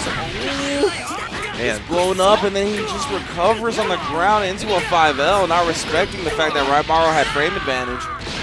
They're not going to unleash that potential just yet. I like the sparking into the key blast, hold the vanish. Not going to spend any more meter besides that. Oh my, I can't believe that jump H whiffed. Actually, from both of them. Okay, spinning mixer, knocking him down into the Wolfang fist. A lot of damage, and the finish. Moise brings it back with the Yamcha 3-1. Yeah, great solve, great poise from Moise to finish it off, but, you know, really, I feel like that tag into the Super Saiyan Goku was really what did it in for Rymaru. He had a 2v1 situation towards the end there, and you know, I was saying before, you got to talk about how many combos it takes before you lose your character, and Goku was on one. He was just on a touch, so when you tag him in like that, he's going to lose his life. Finds the hit, and now it goes from a 2v1 to a 1v1. Well, it went from a 3v1 to a 1v1 in an instant. And Goku was one of the beam assists, right? Usually in those situations, you like to keep them out, just support your character, try to control and waste that sparking time, get more control of the neutral game. But either way, that's going to cost Rymaru, and it's going to put him in losers finals to await the winner of Vermillion and Linj. Who I believe Linj was having more internet issues, but did he manage to get in a lobby? No, he did not. Oh, 5, so we're going to give him 5 minutes to see if he's still going to be able to connect into the lobby and play against Vermillion, who looks like one of our strongest competitors today, running the T.Gohan and the K.Buu, I believe, backed up by, what was it? And the Vegeta. The Vegeta, that's Yes. right, that's right. Yeah, Vegeta. talk about that Vegeta K.Buu shell That's that right, is so good with any character that has really good mix-ups, right? And Tien is definitely one of them. He's unique in the sense that he doesn't really have fantastic neutral, but he has unbelievable mix-ups, and he has crazy damage. So for a team like that, it really works out. Right, he's able to really put on the damage. You saw that double motionless Kamehameha combo with the human extinction as well. That does so much damage. That's like almost as a raw level 3 on its own, right? Yeah, and it's incredible damage to tack on at the end of a combo. So good stuff. Yeah, we've seen the Vegeta on point with the K.Buu assist, right? Right. He's explored a little bit of those mix-ups, and he hasn't done like the rocket kick with 2H and then high-low that we've seen from the likes of Super New, but that's still an option as well. And Yes. getting you in the corner locked down by K.Buu assist is deadly for pretty much any character in the game. True. Yeah. So if he can get into that state, that's definitely one of the better win conditions, as you like to say, for Vermillion going forward. Yeah, definitely. And, you know, when you have a character like Tien-Gohan, you're able to do a lot of damage. You're saying before that you were watching, saying about Vegeta. I mean, the only reason why we're able to talk about Vermillion's Vegeta is because he has absolute confidence with that character on point. He does not mind putting that character and letting him do the dirty work. And a lot of the times when we see teams, we usually see that Vegeta stay on anchor, stay as an assist until the last moment, and not for no reason, right? He's a fantastic neutral character. He's able to make comebacks because he's got a DP and he's got a good hard knockdown situation after his level 3. But, you know, when I see people putting their Vegeta in front and have the confidence to do that, I'm really impressed, because that means you have the Vegeta and all his options, plus the assist behind them, and you usually have some good mix-ups off that. And I think he's gotten good at running Vegeta on point, precisely because Tien-Gohan has a rough time comboing into level 1 super outside of the corner, right? Usually the motionless Kamehameha, you have to be right next to them for you to actually connect it. So in a lot of instances, when you're comboing from mid-screen, if you need to tack on that level 1 damage for the kill, you got to go with the direct ultimate Z change into Vegeta, because if you go into K.Buu, a lot of the times the human extinction is going to miss. Okay, right? yeah, So that makes sense. the Big Bang attack usually hits the opponent after all of that. So I think that's why he's gotten accustomed to playing Vegeta on point. And then, again, once you get a character kill, as you mentioned earlier, both assists are refreshed. You get started as soon as the next round starts, you have both of them available. So, yeah, I mean, it's definitely pretty potent, and he's done a good job of shoring up those weaknesses of a character like Tien-Gohan, who can combo easily into level 1 mid-screen. Yeah, and I think that goes to show that, you know, when you learn your team like that, when you learn your team like well-rounded like that, it doesn't feel like there's ever like a way to make you really play with a negative, like, how to put it, like a negative format. Like, there's always, your team is always strong. You see, like, when he was even putting Vegeta, although you would prefer your Vegeta as an assist character, he was looking so good being able to combo off the jet upper assist of Tien-Gohan as well with the 6M. So he's always having those deadly mix-ups, whichever character is on point. Yeah, we're starting to see that more and more, right? During the beginning of the game, a lot of people were like, oh, snapping the Vegeta, you know, get him on point so you don't have to deal with the assist. But we've seen how strong of a character that Vegeta is on point over the course of the game's lifespan, and characters or players cracking that character open. Same thing with Yamcha, right? A lot of the people want to bring in that Yamcha to just get rid of that assist, expose his weaknesses on point, but we've seen how his 5L has developed, one of the better ones in the game. Yeah. And how people have started playing him on point. He's definitely a character to be reckoned with in that role as well. Yeah, and I think a lot of people, especially in this game specifically, have gotten used to, you know, recognizing when their meter is going to be used well and when it is going to be saved. As in, like, when it's going to kill, And when it is good to just save it and be able to keep your options open with that meter. And I say that because Yamcha is one of those characters that doesn't really do a lot of damage without meter, right? So when you get into those situations, you see Vegito actually is developed like that as well. If you're not going to kill, you're not going to spend that meter on it. So these characters that don't normally do a ton of damage, we've seen that players have been pretty content with just running the mix-up over and over again. As long as I keep the corner pressure, as long as I get the damage, and I get good situations, let my assists recover, then I'm going to be able to constantly lock you down, and that's a good win condition in and of itself. Yeah, and we've seen Yamcha's B&B start evolving now as well, right? Utilizing the dive kick in mid-combo, actually giving him some access to decent damage, where before he was definitely on the lower side. So again, just that's an example of how a game evolves, right? That happens in pretty much every fighting game, especially ones that are team-based, and you can have so many factors to consider, whether it be the air movement, the assist on top of it, just different routes that you haven't explored yet because there's so much to explore in the game. Yeah, I mean, you look at the lifespan of other team games, right? What we looked at from the beginning and what we looked at the end was completely different. And even then, you know, if you continue on with that game, I guarantee it was going to look a little bit different from then on. It was just the nature of versus game players. They are willing to learn new characters, learn new styles in order to see what this game has to offer. They're looking for the cheap stuff, and they're not going to stop looking for it, even if they feel like they found a main team. Yeah, I mean, look at Sonic Fox, right? I mean, that's a perfect example. We've seen him do great at tournaments, only to go on to switch his team entirely. And nowadays, you can see him. He's really pretty much settled on the Bardock 16 shell, but he's still pasting different characters on the front of that team. I love that hit, man. Yeah, I love that hit. We're seeing hit lately. We saw a couple of other characters beforehand. But I think there's a lot of value in bringing something to the table that the opponent is unfamiliar with, right? We saw him go back to hit and play against the likes of Hook and God, who got plenty of experience against his hit at the beginning of the game, get opened up by stuff that didn't work, you know, months ago. Yeah, but exactly. The fact that you've lost that practice against the character, in addition to Sonic adding some new tools to the repertoire, really, you know, brings you back to like, where did all my experience against this character go? Yeah, I know, and especially which, you know, we're learning the game better as a whole, right? Not just in terms of like the characters that we're learning, but more even just the neutral itself, how to play against other people, what is optimal, what is not. So then when you go back to a character like Hit, that character is even going to look different. I mean, I think it looks different. It looked way different than it did in the beginning of the game. Yeah. And especially now, you know, helps that you tack on Bardock at the end of that as well. Yeah, Bardock and 16 are quite a strong shell. Yeah. See a lot of go takes as well on a lot of teams, right? Yeah. The big buff to the Galactic Dodo assist, not taking up a smash, has really made it a lot easier for players to convert from full combos or to convert into full combos and whatnot. So yeah, I mean, there's definitely a rise of characters that we saw at the beginning that were kind of right? We're like, I'm not so sure how this character is going to play out. Right, I remember some people telling me at the beginning of the game, "Nah, man, Gotenks neutral is cheap. Just wait." Yeah, they were very correct, right? Even with some of the nerfs that he received, right? The Shao cancel delay and whatnot. But still, man, still one of the top tier characters. Not really represented in our Latam South top 8 today, though. I mean, he's definitely a very annoying character, right? Small body, hard to hit. Just good tools in the neutral thanks to the spin. His key blast is pretty decent as well. The scream. Yeah, he's got a lot of tools. And then, I mean, one of the most deadly mix-ups in the game, right? With one of the most deadly mix-up characters because of the auto combo mix-up, as well as like the delayed 2H into the spin, and you call an assist and you go high-low.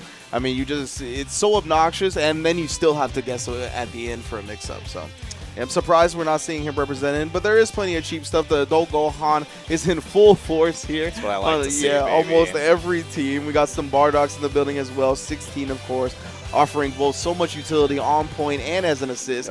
I mean, how can you pass him by when you're thinking of a character to put on your team? Yeah, definitely. And, you know, a lot of you're saying before, adult Gohan, a region that is still representing the character very well. We've seen a lot of people either switch to the Bardock or maybe, you know, pick some different teams. But for the most part, he is recognizing that adult Gohan is still a phenomenal character. Still a character with great normals, great damage, has the potential to really run you over.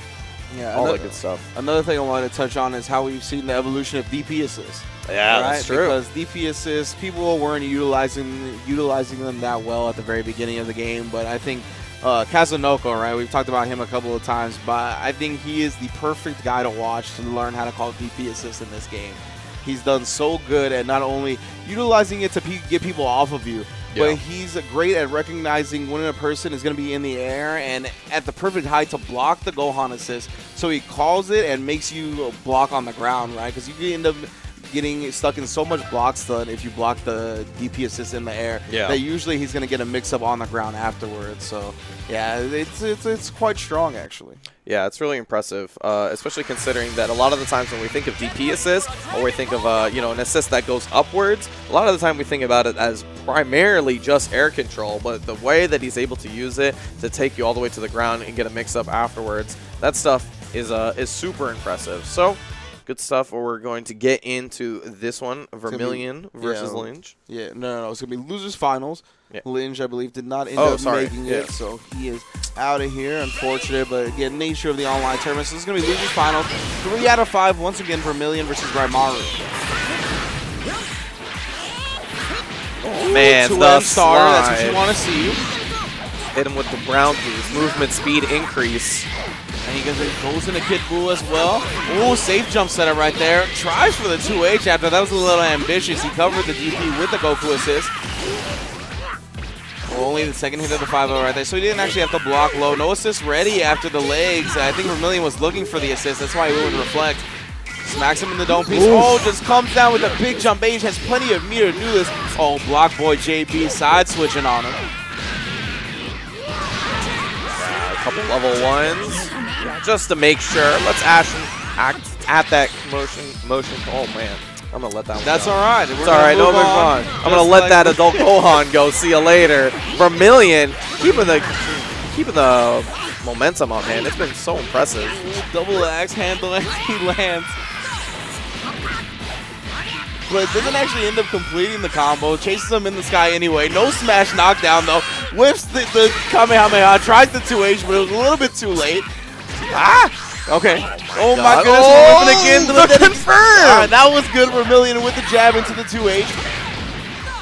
Oh, the cross-up drops the most electrifying move in Dragon Ball Entertainment on him. 3 bars on deck. Are we going to take the hard knockdown? No, we're not spinning anything. Yeah, I wasn't going to kill, so it didn't even want the hard knockdown. He wants to get rid of these characters, but gives the time to Rymaru to tag, and we're going to get the T.Gohan. Let me see the damage. Oh, what is that clash? All right. Gonna be good damage here from Rymaru. There you go. He's got meter. Oh no! That's what you were talking about before, the human extinction not comboing in that way. So unfortunate, but it's gonna give Rymaru another chance. He's gonna go straight into the level 3 with those 3 bars, get that knockdown. Got to mix up after. Oh, ends up punishing the reflect attempt, and now Rymaru should be able to kill off this K.Buu. He does. Yeah, that Goku Black, though, he's got a lot of blue health, so you got to either think about sparking or you got to think about tagging him out, right? This is definitely a really pivotal situation to be in. You know Vermillion's thinking about it, and Rymaru is able to get another hit. Oh, the DP and the super dash combo. Vermillion's going to bring Rymaru down to his Goku. We got all Saiyans, all blonde hair. Yeah, he's got a lot of meter to work with. Vermillion is able to get probably 1 hit into a kill. You think Rymaru's got to think about sparking as well. So a lot of factors in the last part of this match, but he finds the 2M, and that's going to be a good damage starter. And with a character like T.Gohan, that's going to be it. Yeah, exactly. Able to do enough damage to put him in lethal range with the level 3, because again, he wasn't going to be able to go into that level 1 from mid-screen. Good stuff, good recognition. Using the level 3 to seal the first game and take a 1-0 lead over Rymaru in losers finals. So again, this is going to be 3 out of 5 because Linj was disqualified in losers semifinals, where all finals matches left. Yeah, so continuing on here, Vermillion looking good. there was that time where, you know, we had Rymaru, you know, in that last moment where he was in lethal range, and that's something you like maybe don't expect versus other characters, because not a lot of characters do as much damage as T.Gohan does. So in those situations though, you do have to understand that when you are in lethal range like that, maybe pop your Sparking Raw, because it's going to give you the chance to live through another combo, and in that situation you just let your Sparking go to waste. I know, I don't want to pop my Sparking Raw. It doesn't feel good. I want to use it for its combo breaking or pressure breaking properties as well. But at the same time, it's the health regen on so important versus certain matchups. You do have to think about using it like that. Yeah, he's out of range of the K.Buu assist. Jumps out of the Goku Black assist as well. Yeah, I think Rymaru is kind of autopiloting his beam assist a little bit too much. Not to utilize it either. After you get in the block string or as the person is coming down, this is a good start for Vermillion again. Yeah, soft knockdown in the corner, baits out the DP. Oh, 2M blows up the Goku assist and hits a Gohan. He's already going to be smoked. Nice, using the mid screen to get the level 1 like that. Yeah, that was a great punish on the assist as well, right? He knew the beam assist was going to stay on the ground, so we go for the 2M and get through both of them, and he gets through a character early on. And the pressure doesn't stop here for this guy. Slides under with the 2M. Got some bombs on top of that. The combo extension too. Oh my god, this character does some damage. Level 1. Level 1. Oh my god.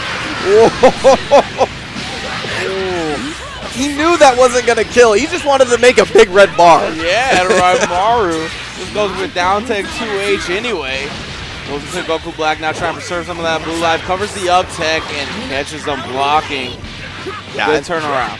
This is so big, right? For Rymaru, this is going to give him another chance at life, because this Goku is recovering blue health in the back, and on top of which he's going to make it a 2v2. This is the best case scenario after that start for Rymaru. Yeah, he went with agency transmission to the backdash, fake out the crossover like that. Double axe handle, checks him on the low. Good defense from Rymaru. Oh, just as I say that though, gets opened up and gets reset.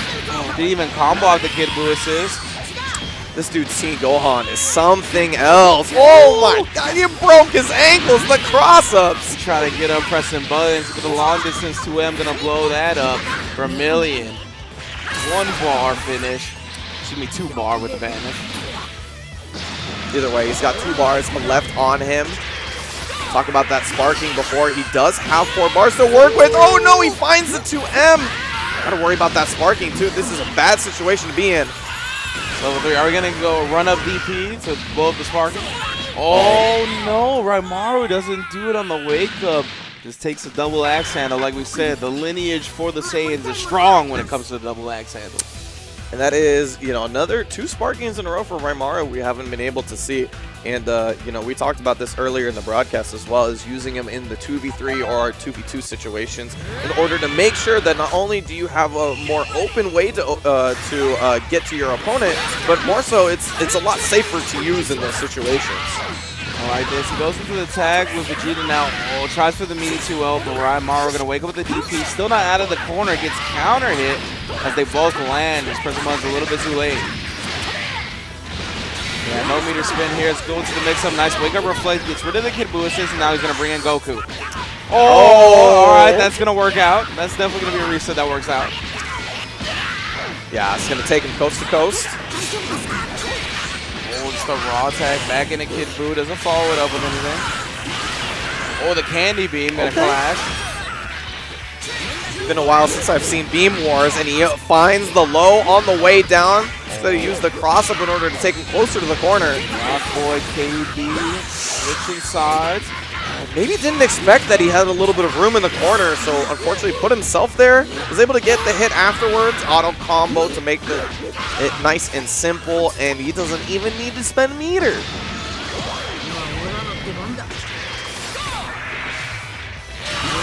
Okay, both players with the beam. Rymaru, of course, did have the Goku Black backing him up. Smash knockdown, level 3 as well. Let's see what the mix is here. We're going to figure out the high go low.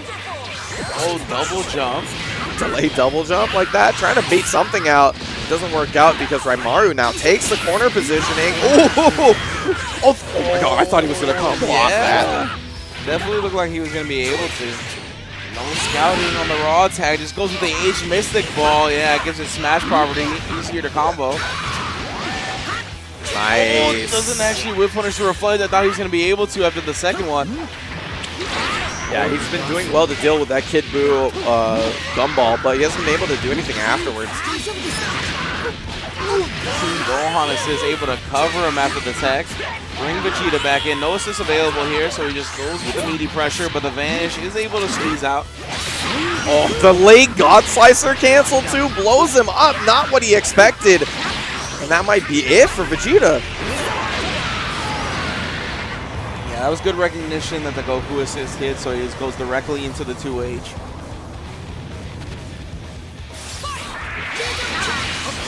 Jumps out of all that. Still got tagged by some of the Goku assists at the end. Yeah, now he's got 3 bars. Scary situation for Rymaru. This character does a lot of damage. He's going to reset. He knows the super dash is going to scale the combo. Ooh! 5H as he reflects. Vermillion going to be able to finish this with 1 bar. He's a Tien.Gohan player. Of course he's going to start the combo with 5H. My man's looking for the damage. That's why you play this character.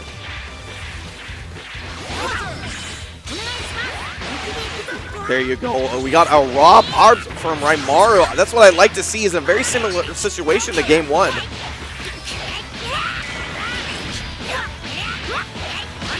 Alright, smash knockdown again. Covers the up tech, tries to dash after to keep the pressure up. I like this pop from Vermillion. Gets himself out of the corner pressure.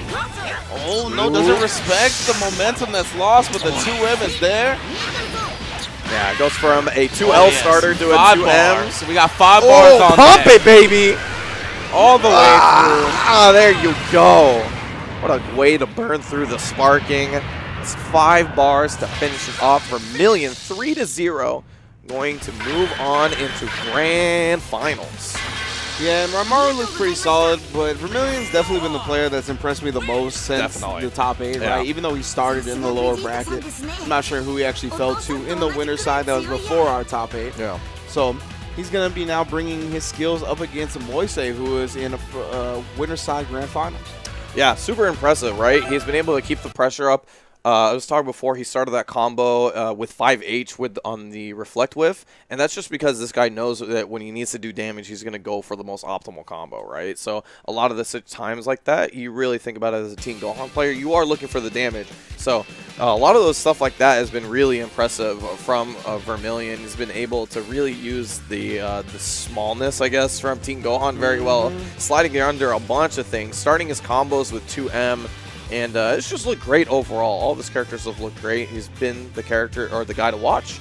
And I think not too much surprise to me, at least, he got into Grand Finals. Honestly, it's surprising that he's in losers, to be real. Sure. With the way he's playing, I want to know how he ended up in the lower bracket in the first place. But that doesn't really matter at this point, right? He's in Grand Finals. He's going to be in loser side, so he's got to defeat Moise twice if he wants to get that first place and go to a future Dragon Ball Saga event.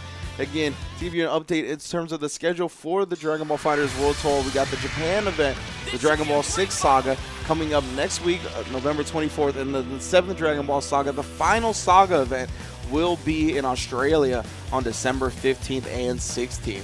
So we got Moise versus Vermillion. This is Grand Finals. Again, 3 out of 5 Moise on a winner's side. You can tell from the teams the 2 different distinct play styles that these guys have come into this Grand Finals with, and they both looked really good. So really, I'm looking forward to how these guys are going to be adjusting as it goes on, because this is going to be a little bit longer than the regular set.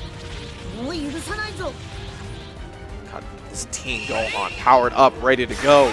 All right, winner side from Moise. Goes with the super dash, ends up recovering in time, not getting clipped by the Vegeta assist. Very lucky on that one, but ends up getting cracked up and low anyway. Yes, we are at the wall, so we get the proper extensions here. Vermillion looking good. Oh! And this ended up being an all-Chile Grand Finals as well. The 2 Chile representatives have made it to Grand Finals, and man, Vermillion is looking clean up against his countrymate. All green bars, but one less character on the side of Moise. He looks super strong. Man, this dude will not stop. Oh man, but unfortunately dropped the combo. But perfect bait to that Vegeta assist as well. Drops it. Oh my goodness, and the Yamcha is just catching both. He's gonna pump the sparking as well. Moise, you got these? Oh, he's got these. Gonna go for the Galaga. Into a level 1 afterwards. God, level 3 so much at the damage. end, although he doesn't actually complete it. So much blue life on the K.Buu. He's got to cash it out or kill the T.Gohan as quickly as possible here. This is such a critical situation for Moise here. He needs to be able to get rid of these blue bars. And be able to find a hit yet. Oh, what? Oh, it's the Galaxy Breaker! Yo, hit confirms? What is happening? Oh, level 3 puts him on a pixel. Vermillion got to think about popping the sparking. He does. Trying to hold on to the T.Gohan blue life, and all the while, K.Buu is still recovering. Oh my god. DP, get off me with the Vegeta assist follow-up, misses the bomb loop extension. That was such a good sparking from him too. He's able to extend the life. Scrambling. Reflect. We are out of the corner now. Reflect, put all the key blast back. Oh, you are locked down now. Which way did he go? Guard cancel, no punish. Yeah, no punish, but K.Buu has almost recovered all of his blue life back. He's made that sparking worth on multiple counts. Oh my goodness, yeah, I can't believe it. Vermillion recovering 90% of K.Buu life. It looks like he's gonna get his full health back. The second hit of the up kicks actually connects. Oh, and he doesn't even have no reason to snap him at this point. I was gonna say, if he did snap him, it was literally as his life bar turned back into green. We got no bar on the side of Moise, so he can't knock down. We're going to use the H rocket kick to escape the corner. Oh, tags him low. Moise trying to get frisky after that. Yeah, I even hit him on the other side. He sandwiched him between himself and the assist. Oh, we got back-to-back level 1s. This is going to hurt. Salute the man. Oh, this is going to hurt. Never mind. Put him all the way into the grave. Level 3, Vermillion. One character to go to take a 1-0 lead in the first set. Just left with the base Vegeta. He has to take on this entire team. It is not looking good. No sparking on his side either. That means this damage is going to stick. Oh, recovered in time and didn't get hit by the Gohan version of the rocket kick. Puts him down. Didn't have to spend any meter too, so he still got that level 3 for the Galaxy Breaker in case he finds the hit. Something we haven't seen a lot from Moise is those post-level 3 mix-ups from Vegeta. They're so good, but I don't think we're going to see them all that much in this game. I was going to say, you know what we do see a lot of, Sammy? The down tech buttons. No matter what region it is, no matter what level of play, we got down tech buttons all day. Down tech buttons, as old as time itself. In terms of anime games. Yeah, for sure. Tech buttons, this is what the anime games encourage. You gotta turn yourself over to the dark arts. It's just how it is. 1-0 for Vermillion. Man, that whole game was on a razor's wire. It was that from one side to another. If it tipped over, if that Tien.Gohan was able to get blasted by that level 1 to level 3, if K.Buu died from that combo, that double Sunday, it would have been a different story altogether. But Vermillion hangs on with a thread of health and was able to take it. Able to scramble a couple of hits up here. Oh no! Ends up trying to chase him down with the Dragon Rush, but he's in the air. Unfortunate, he's going to give Moise all this damage. If that caught him in the air after that DP recovery, that would have been Galaxy Brain Punish. Yeah. But unfortunately, it did not work out. Oh, H Mystic Ball in the building. Ends up blowing up the 5L attempt from Moise. Oh, Super Dash. Put whatever you're trying to come out with away. Oh man, gets away from the air normals of K.Buu. Put him locked down with the arm ball. Ooh, okay. Trying to super dash through it, but the 5M was there to follow it up. Then the 5H blows up the guard cancel. Couldn't quite finish the combo from the Tien.Gohan assist, but the big 5M. But we still dropping combos. It's all right. It's reset. It's not dropped combos. It's the fastest way to get rid of a health bar. I told you. No scaling needed. He's actually gonna now he baited him out with to use the sparking. It's too genius. The plan from the start is working out. He's going to get 420 frames of sparking, but after that, a yellow.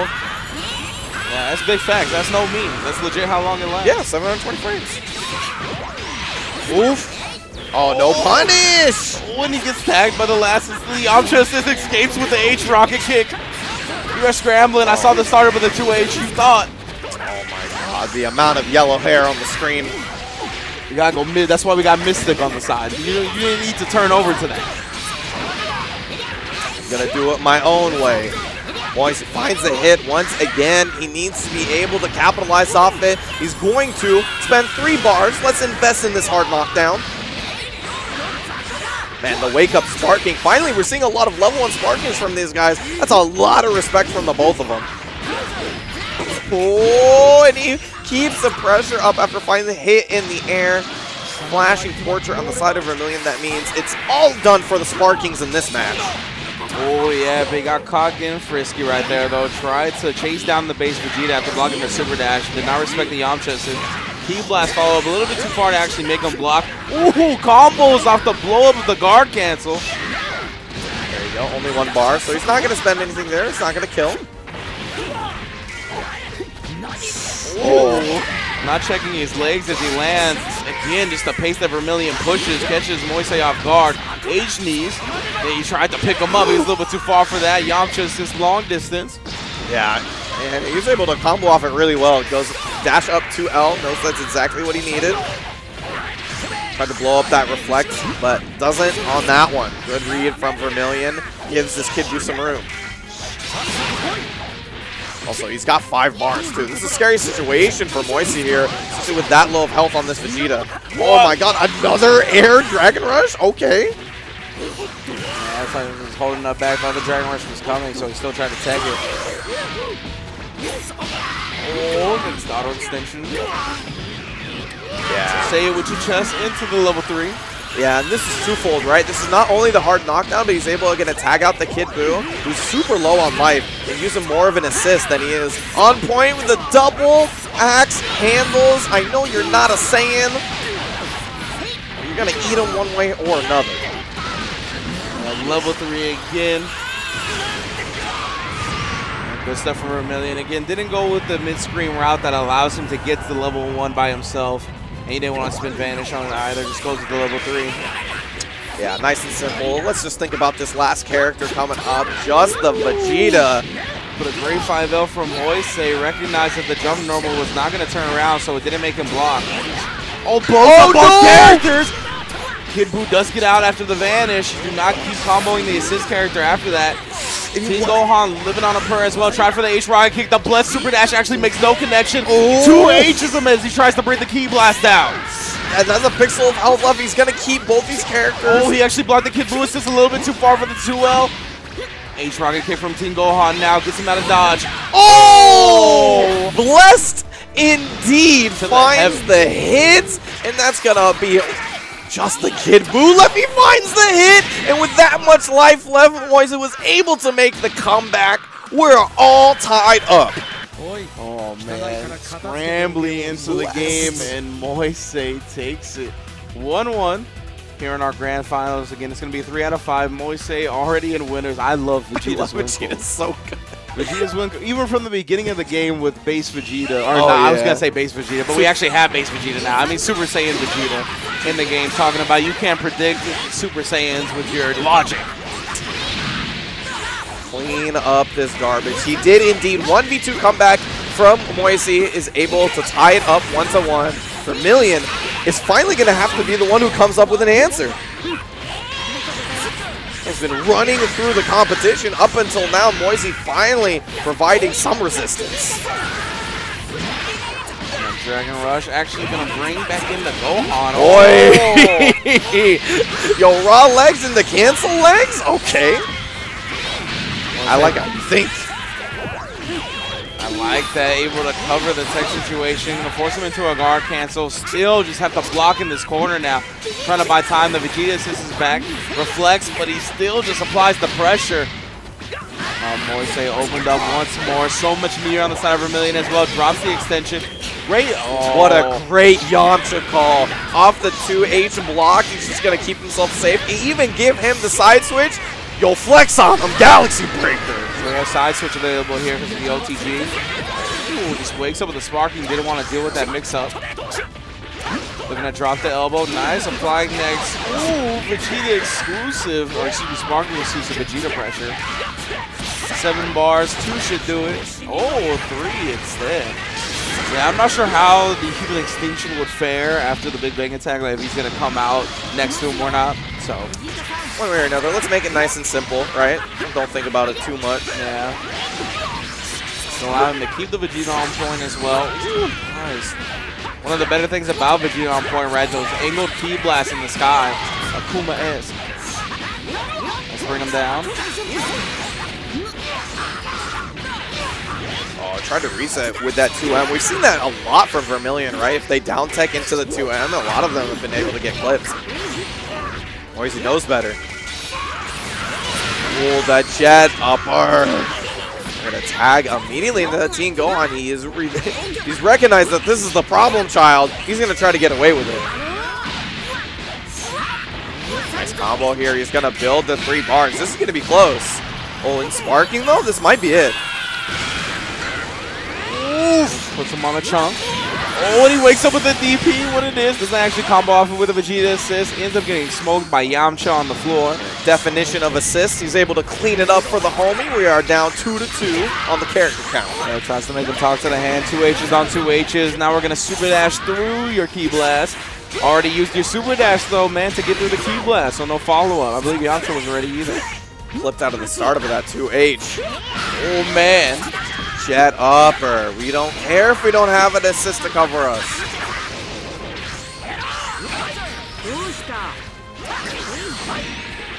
Slice off the Vanish. That was a good awareness from Moise. Oh, I thought he was going to DP. Doesn't do it. Vanish to get that last chunk.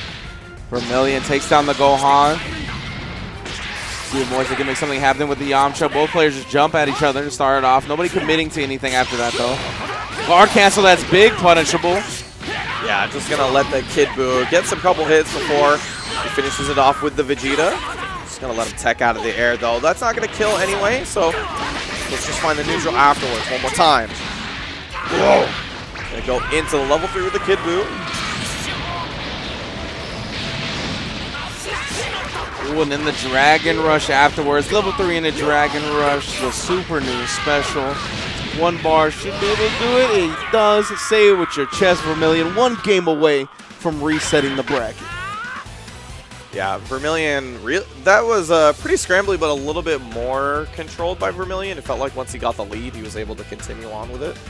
But, man, this is a fast-paced match. And I'm not just saying that because people are losing their lives real quickly. I'm saying that because these guys have kept the pace up since second 1, and it's not gonna stop here.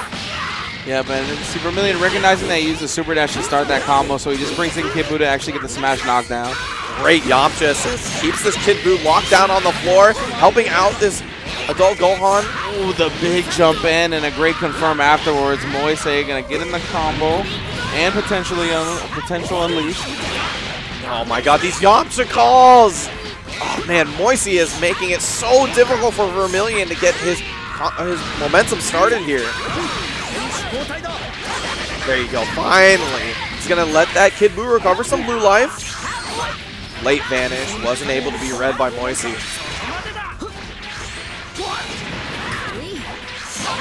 2H, have a little bit too reckless in the air from Vermillion. Gonna tag in that K.Buu. He's not gonna, oh no, he's tagging in the Tien-Gohan, I mean. Still recognizing him as the problem child. And the 2H, yeah, he vanished a little bit too late right there, and we gotta wait a moment. Wait a minute. Hold it, hold it. The router, please. Oh, look at him stare into the eyes of Vegeta. Oh, not on my planet. Oh, that's gonna be it. Unfortunate, but let's see. I'm gonna get back into it hopefully as soon as possible. It is one of those things that happen. Good stuff. We are 2-1. Vermillion versus Moise. In this grand final set, 2-1 for Vermillion, which means he's going to need 1 more to reset it before he puts Moise into loser side. Indeed, indeed. So, thank you all for joining us again for the Latam South Top 8 Dragon Radar event, trying to determine who's going to go on to a future Dragon Ball Saga event. Again, the Dragon Ball Saga events are in Japan and Australia, both November 24th, that's next week, and December 15th. Those are the last 2 Dragon Ball events for the 6th and 7th Dragon Ball, respectively. Yeah, I'm looking forward to it.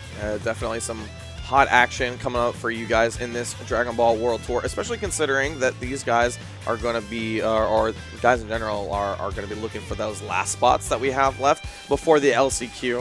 Obviously, nobody wants to go to the LCQ or go to the World Tour thinking that they might not have a spot, right?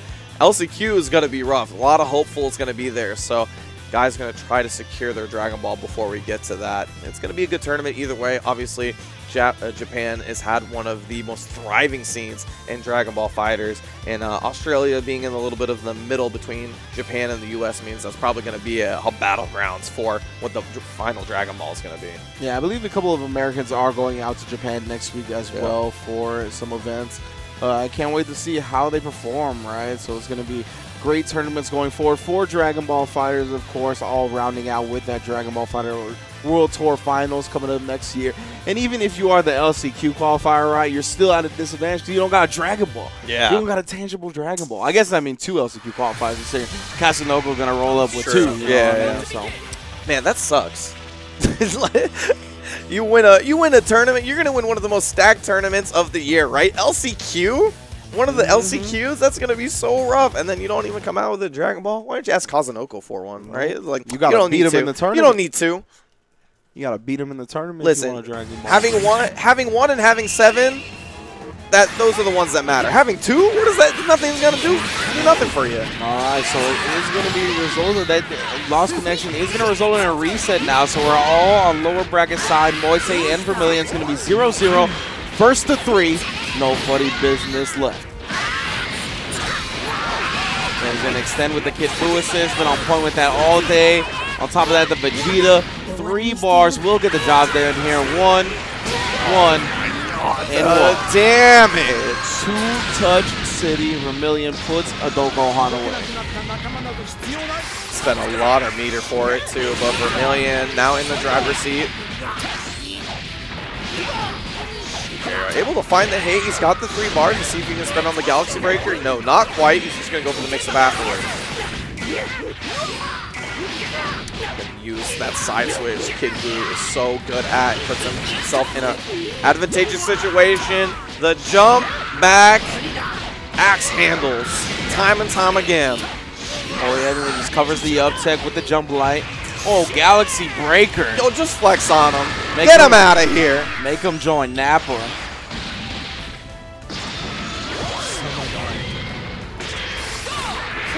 So I got 4 bars on the side of Vermillion. Ooh, Super Saiyan Vegeta. No shoulder pads.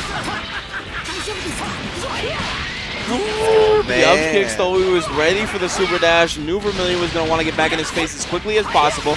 Then he covers the up tech. Going to get the smash knockdown via the spinning mixer. Doesn't actually cover the up tech, but we got a sparking. Spinning mixer gets blown up by the super dash as he escapes. Holds the vanish. Oh no. Already used the super dash, so that's going to be it for that combo right there. Still leaving the Yamcha on point, though. Trying to deal with this blonde duo right here. It's not being really difficult for him to get started. And that's it. Vermillion tech into buttons. Oh, there's an ambitious combo extension. Sparking will be up for Vermillion as well. Moise still has his available. Ooh, the long distance 2M, still one of the better buttons in Vegeta's arsenal. Yeah, he knows the confirm for the full range 2M. Very nice. Oh, a lot of damage there. He just cashes out on it. Oh, HDP in response. As soon as he gets a gap, he's going to extend it with the Vegeta as well. Just burn the sparking time. Yeah, wasn't able to do a lot of damage before. Meteoros into the Galaxy Breaker. Oh my god, that mix-up. Oh, baby! That was pretty sick. This is one of the things that makes Vegeta such a scary character. The post-level 3 mix-up. You'll chuck him in the air! Break the Galaxy! Yeah, that OTG throw actually built a fat chunk of meter, by the way. Wasn't able to get the kill on the T.Gohan, though. That's so unfortunate. He's recovering that blue health in the background while Vegeta does the work. Especially after the level 3 too. All this time he's going to be able to recover that blue health. Oh no! He went with the delayed air dash. Moise waking up with a jab actually moved Yamcha out of the corner. And then he just responds with the jab as he falls for the cross up. Baits out the DP this time. Tries to go for the 2H, but the vanish goes on the other side. Super dash doesn't complete the combo though. Both players still barely living. Vermillion confirms into the 2H and will take down Yamcha. Yeah, such a critical point right there. Wasn't able to get the T.Gohan out of there, and he was able to do the final blow on Yamcha. However, it's not over just yet. Those are 2 low-life characters on the side of Vermillion, so one touch from him could spell the end of it. Just needs to find that hit, and he does out of the air. He's going to tie up the character count. But the 3 bars on the side of Vermillion is definitely something to think about. Oh, great double jump right there, because Moise's been so good at recognizing when you're going to float over and pressing a 5L as you land. So Vermillion used that against him. Double jump into the super dash to blow it up. Now we still got the corner. Moise tries to wiggle out, doesn't block his legs, and we got 1-0 and a real lead for Vermillion at this point. Good stuff to Vermillion, finally getting himself on the board. So good stuff. It's one of the things that was really surprising, or one of the things that has been really difficult, is that Moise has twice now left this T.Gohan alive, or left the character alive, and it's come back to bite him. It's just been pixels of a difference between wins and losses, momentum and advantages. It has been going left or back and forth, but Moise finally getting a good start on Vermillion. Ooh, he just goes with a Dragon Rush after. Finally. Oh, no. Oh, no. Please, don't leave this kid alive. He's a problem child for a reason. Oh, one of the 2Hs there.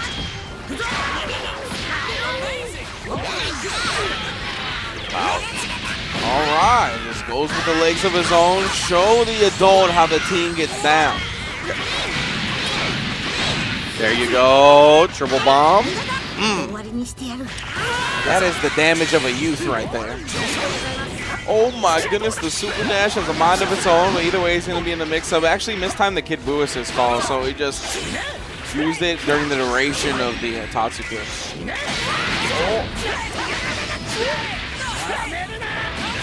Oh man, immediately super dashes him out of the air and is able to get the combo. You know he's thinking about trying to get rid of that T.Gohan. He's got 6 bars though. Galagun. Into the brothers Kamehameha. He's going to get the knockdown here. Man, this character runs on the floor so fast. Able to get a mix-up out for full screen. Gets rid of the T.Gohan. Finally, this character is out of here in a 2v3 situation for Moise. There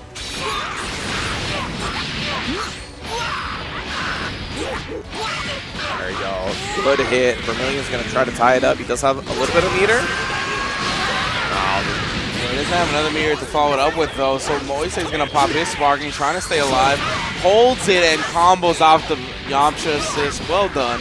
His Yamcha assist calls have been so impressive. It's been the thing that's keeping him in it right now. He's able to actually switch it up. Vermillion was able, or Moise was able to get rid of Vermillion's character. The Vegeta finally gone. 3v1 situation for Vermillion. We haven't seen this from him just yet, so. Oh my god! Hitting the Axe extended handles! And then the Yamcha assist, but he doesn't complete the combo. Gonna give Vermillion a chance to live a little longer. There you go, using those mix-ups with the Yamcha assist. Got 5 bars. And that's not, Vermillion wasn't able to go into sparking either, so into the Wolf Fang Fist. That's going to be it. Moise ties it up 1-1. Another time where not popping your sparking has been led to your demise. It is difficult to find those situations, find those times to get the sparking off, but that was the most commanding match we've had versus Vermillion. Yeah, for sure. Exactly as you mentioned, we haven't really seen him in a 3v1 scenario. So you know he's not going to be looking to put himself in that going forward in the set. All tied up. It's going to be a 1-2 now. See how different the game looks when you get rid of the T.Gohan? I mean, you know, I'm not saying that the T.Gohan makes the team. I'm just saying Vermillion's T.Gohan is so impressive. Yeah, Moise recognizing that he blocked the Vegeta assist so he can super dash out of it. Vermillion tried to interrupt it, but just half second too late. Covering the up tech there, but yeah, he jumped forward and momentum was a little bit too much to actually lock him down in the corner. See, this is catching people swinging. Always going to be strong at that. 5M blowing up the guard cancel. Couldn't quite get the follow-up afterwards. We 2H it. Trying to keep himself in the air. Trying to avoid that mix-up. Moise makes it a little bit scrambly, so he gets out of the combo. And he gets the hit on the way down. Oh, he's got those 3 bars, too. We're going to spend it? And we're going to spend it? Yes, sir. Yo, flex on him. Galaxy Breaker is going to open up that corner option. Ooh. Guard cancel as soon as he blocks the Yamcha assist. Able to bring him, or excuse me, bring his A.Gohan back in. Now we're going to get the Vanish, bring Vermillion into the corner. Oh, boy. Nice. Very smart. Yeah, he's been reading that up tech quite well with all of his characters. Actually, a lot of his characters deal with up tech quite well, but Vermillion gets that T.Gohan out of there once again. He's going to be recovering that blue health. Ooh, able to punish the Wish Kamehameha from Vermillion. That raw attack took the perfect angle. Level 3 actually catches them, so he's going to do all blue life here. Yeah, that was a good read from Vermillion. He's recognizing that he's delaying his string, so why not try to stick an invincible super in the middle of that? As I mentioned, Yamcha with all blue life because of that level 3 hitting raw. It's going to begin to build it back up. We'll see if Vermillion shoots this time back in and get a solid hit. Raw tag here. Bomb loop. It's going to be a little bit too low to go into Dragon Rush, but we caught a nice extension anyway. That was so sick. Yo, this guy's T.Gohan is out of this world, and he's keeping the pressure up in the corner. Bad guard cancel gets blown up by Vermillion. He's going to be doing some damage on this character. Dragon Rush the Gohan back in. Has identified a character that he wants to get rid of. Now you block the arm ball, and you block the mix-up afterwards, but he doesn't block the 2M. Might have stood up to try to reflect, but either way, he gets blown up. Now the guard cancel punish as well. Yeah, and the way that he's playing, right, constantly tagging in the adult Gohan, he's making it really difficult for him to have any way to get out, right? Because when you snap a character in, he doesn't get his assist. So when the adult Gohan gets snapped in, he has no Yamcha assist to help him with the jet upper.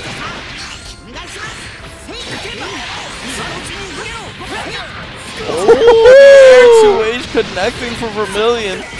Oh, the read on the up tech once again. That has been a big point in this game.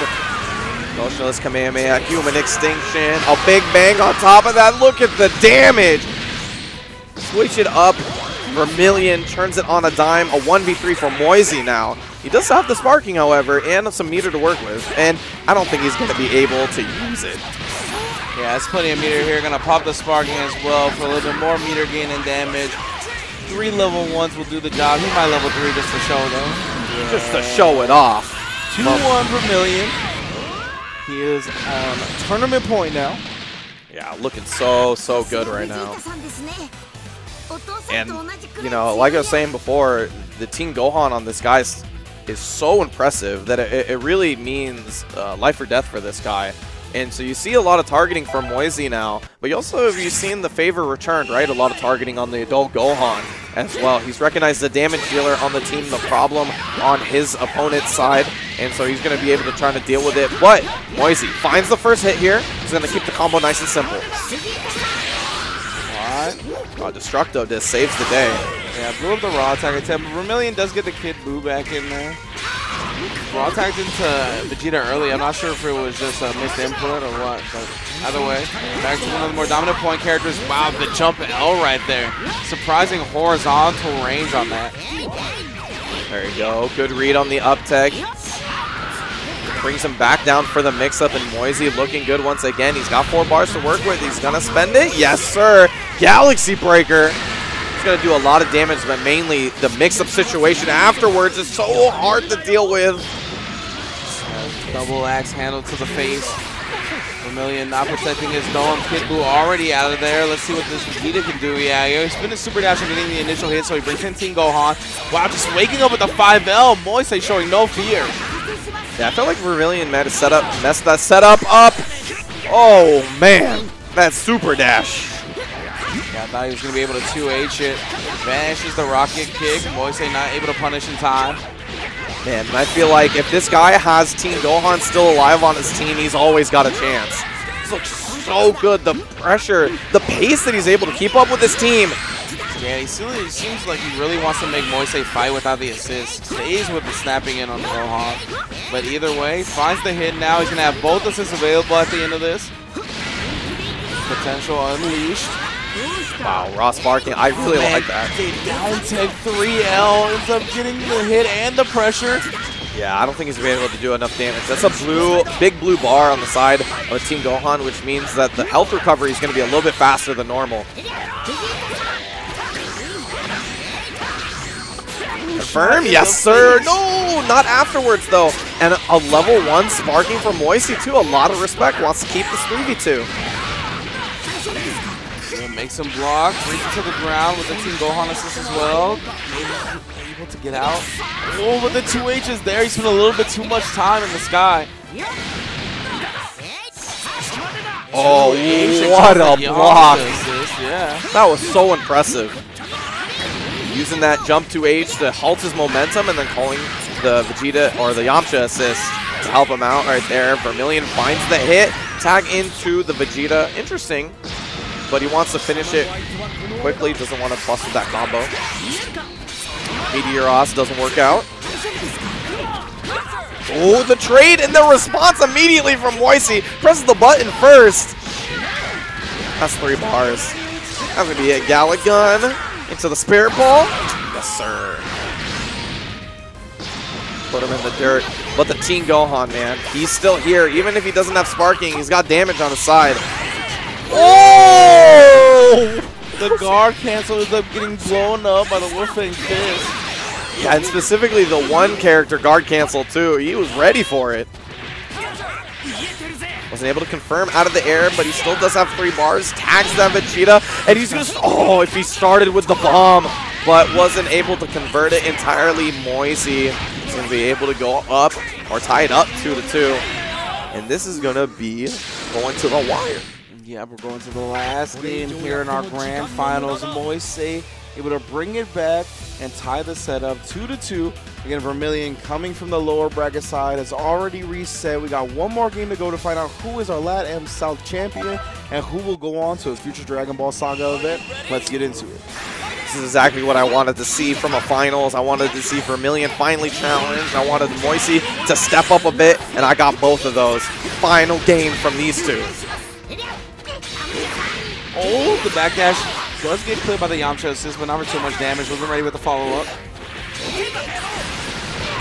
Oh, tries to 2M. Thought he was going to land, but Moise with the delayed super dash ends up blowing up Vermillion. Yeah, that's a great read for Moise. Vermillion's done that time and time again, and finally pulling out on the read here. But he tags with the Team Gohan. This is exactly what he wants. He wants a Team Gohan in. He wants the corner positioning. Gonna go for the bomb loops. No, dropped it. But still the positioning there for him. You see, immediately goes back in, doesn't. Unfortunately, after finding the hit, Moise was able to get out of the corner, tag into the level 3 from Adult Gohan. And that great run speed on the ground. No, just tries to read something afterwards. Back up a second, 4 bars inside of Vermillion. Yeah, it covers the 2H whiff with the vanish, but that can get you in a dangerous situation. Yeah, reflecting all that into the DP. Great defense. Gonna snap in the Team Gohan now. Now you gotta fight without any assist. Yeah. No level up here. Potential unleash. We got level 1. Covering the up tech. Gets to the other side. Are you serious? Vermillion got lost in the lights right there. 5L low opens him up, and Team Gohan on the bench. Yeah, rough situation. We've seen how all the other games have gone when he's lost Team Gohan early. Vermillion's going to have to dig deep on this one. Oh, and he's bringing out the DPs time and time again. Vermillion not baiting them out. Oh, what's trying to combo off the legs with the Yamcha assist. The raw level 3, the punish. This isn't going to kill, but it's going to hurt for sure. Yeah, a whole lot of blue lights. You got to imagine Moise is going to be plotting on trying to get him out or sparking. Oh, he had the read. He had the read, but he was too close to the sparking blast, so he got knocked back. Gonna bring him down. Ooh, punish the guard cancel. He does. 5M directly into 2H. Moise gonna use the level 3, get the hard knockdown, waste some of that sparking meter. Moise definitely feeling the flow right now. He's got to keep him under control. Vermillion trying his best. Gets out of the corner. Isn't able to get this full combo that he needs. Mix-ups. Oh, there you go. When Vermillion's done that right, he's gotten the hit almost every single time. And Moise just didn't want to take the K.Buu pressure. Ended up trying to squirm out instead of respecting the assist. Maybe he got the reflect the wrong way. And Vermillion needs to find this last hit. What a tech after the hit! Yeah, didn't believe that the H was going to connect, so he tries to go with the age-old Dragon Ball strategy. Ooh, blocks the first overhead, but then gets clipped low. Vermillion looking to snap back in this Gohan. Yeah, he wants to get rid of him. Wants to make this a 2v2. He drops the elbow while he's on the ground, making it an overhead. Wasn't ready to block high. 2v2, no sparking. He believed in at that time, was able to follow it up properly. 6M, but yeah, you got to call the K.Buu assist really early if you want to combo off of it like that. Yeah, drop a couple elbows. Wasn't able to combo off it. He's hitting this Yamcha. Good jump cancel as well to get away from him, not being able to get punished on it.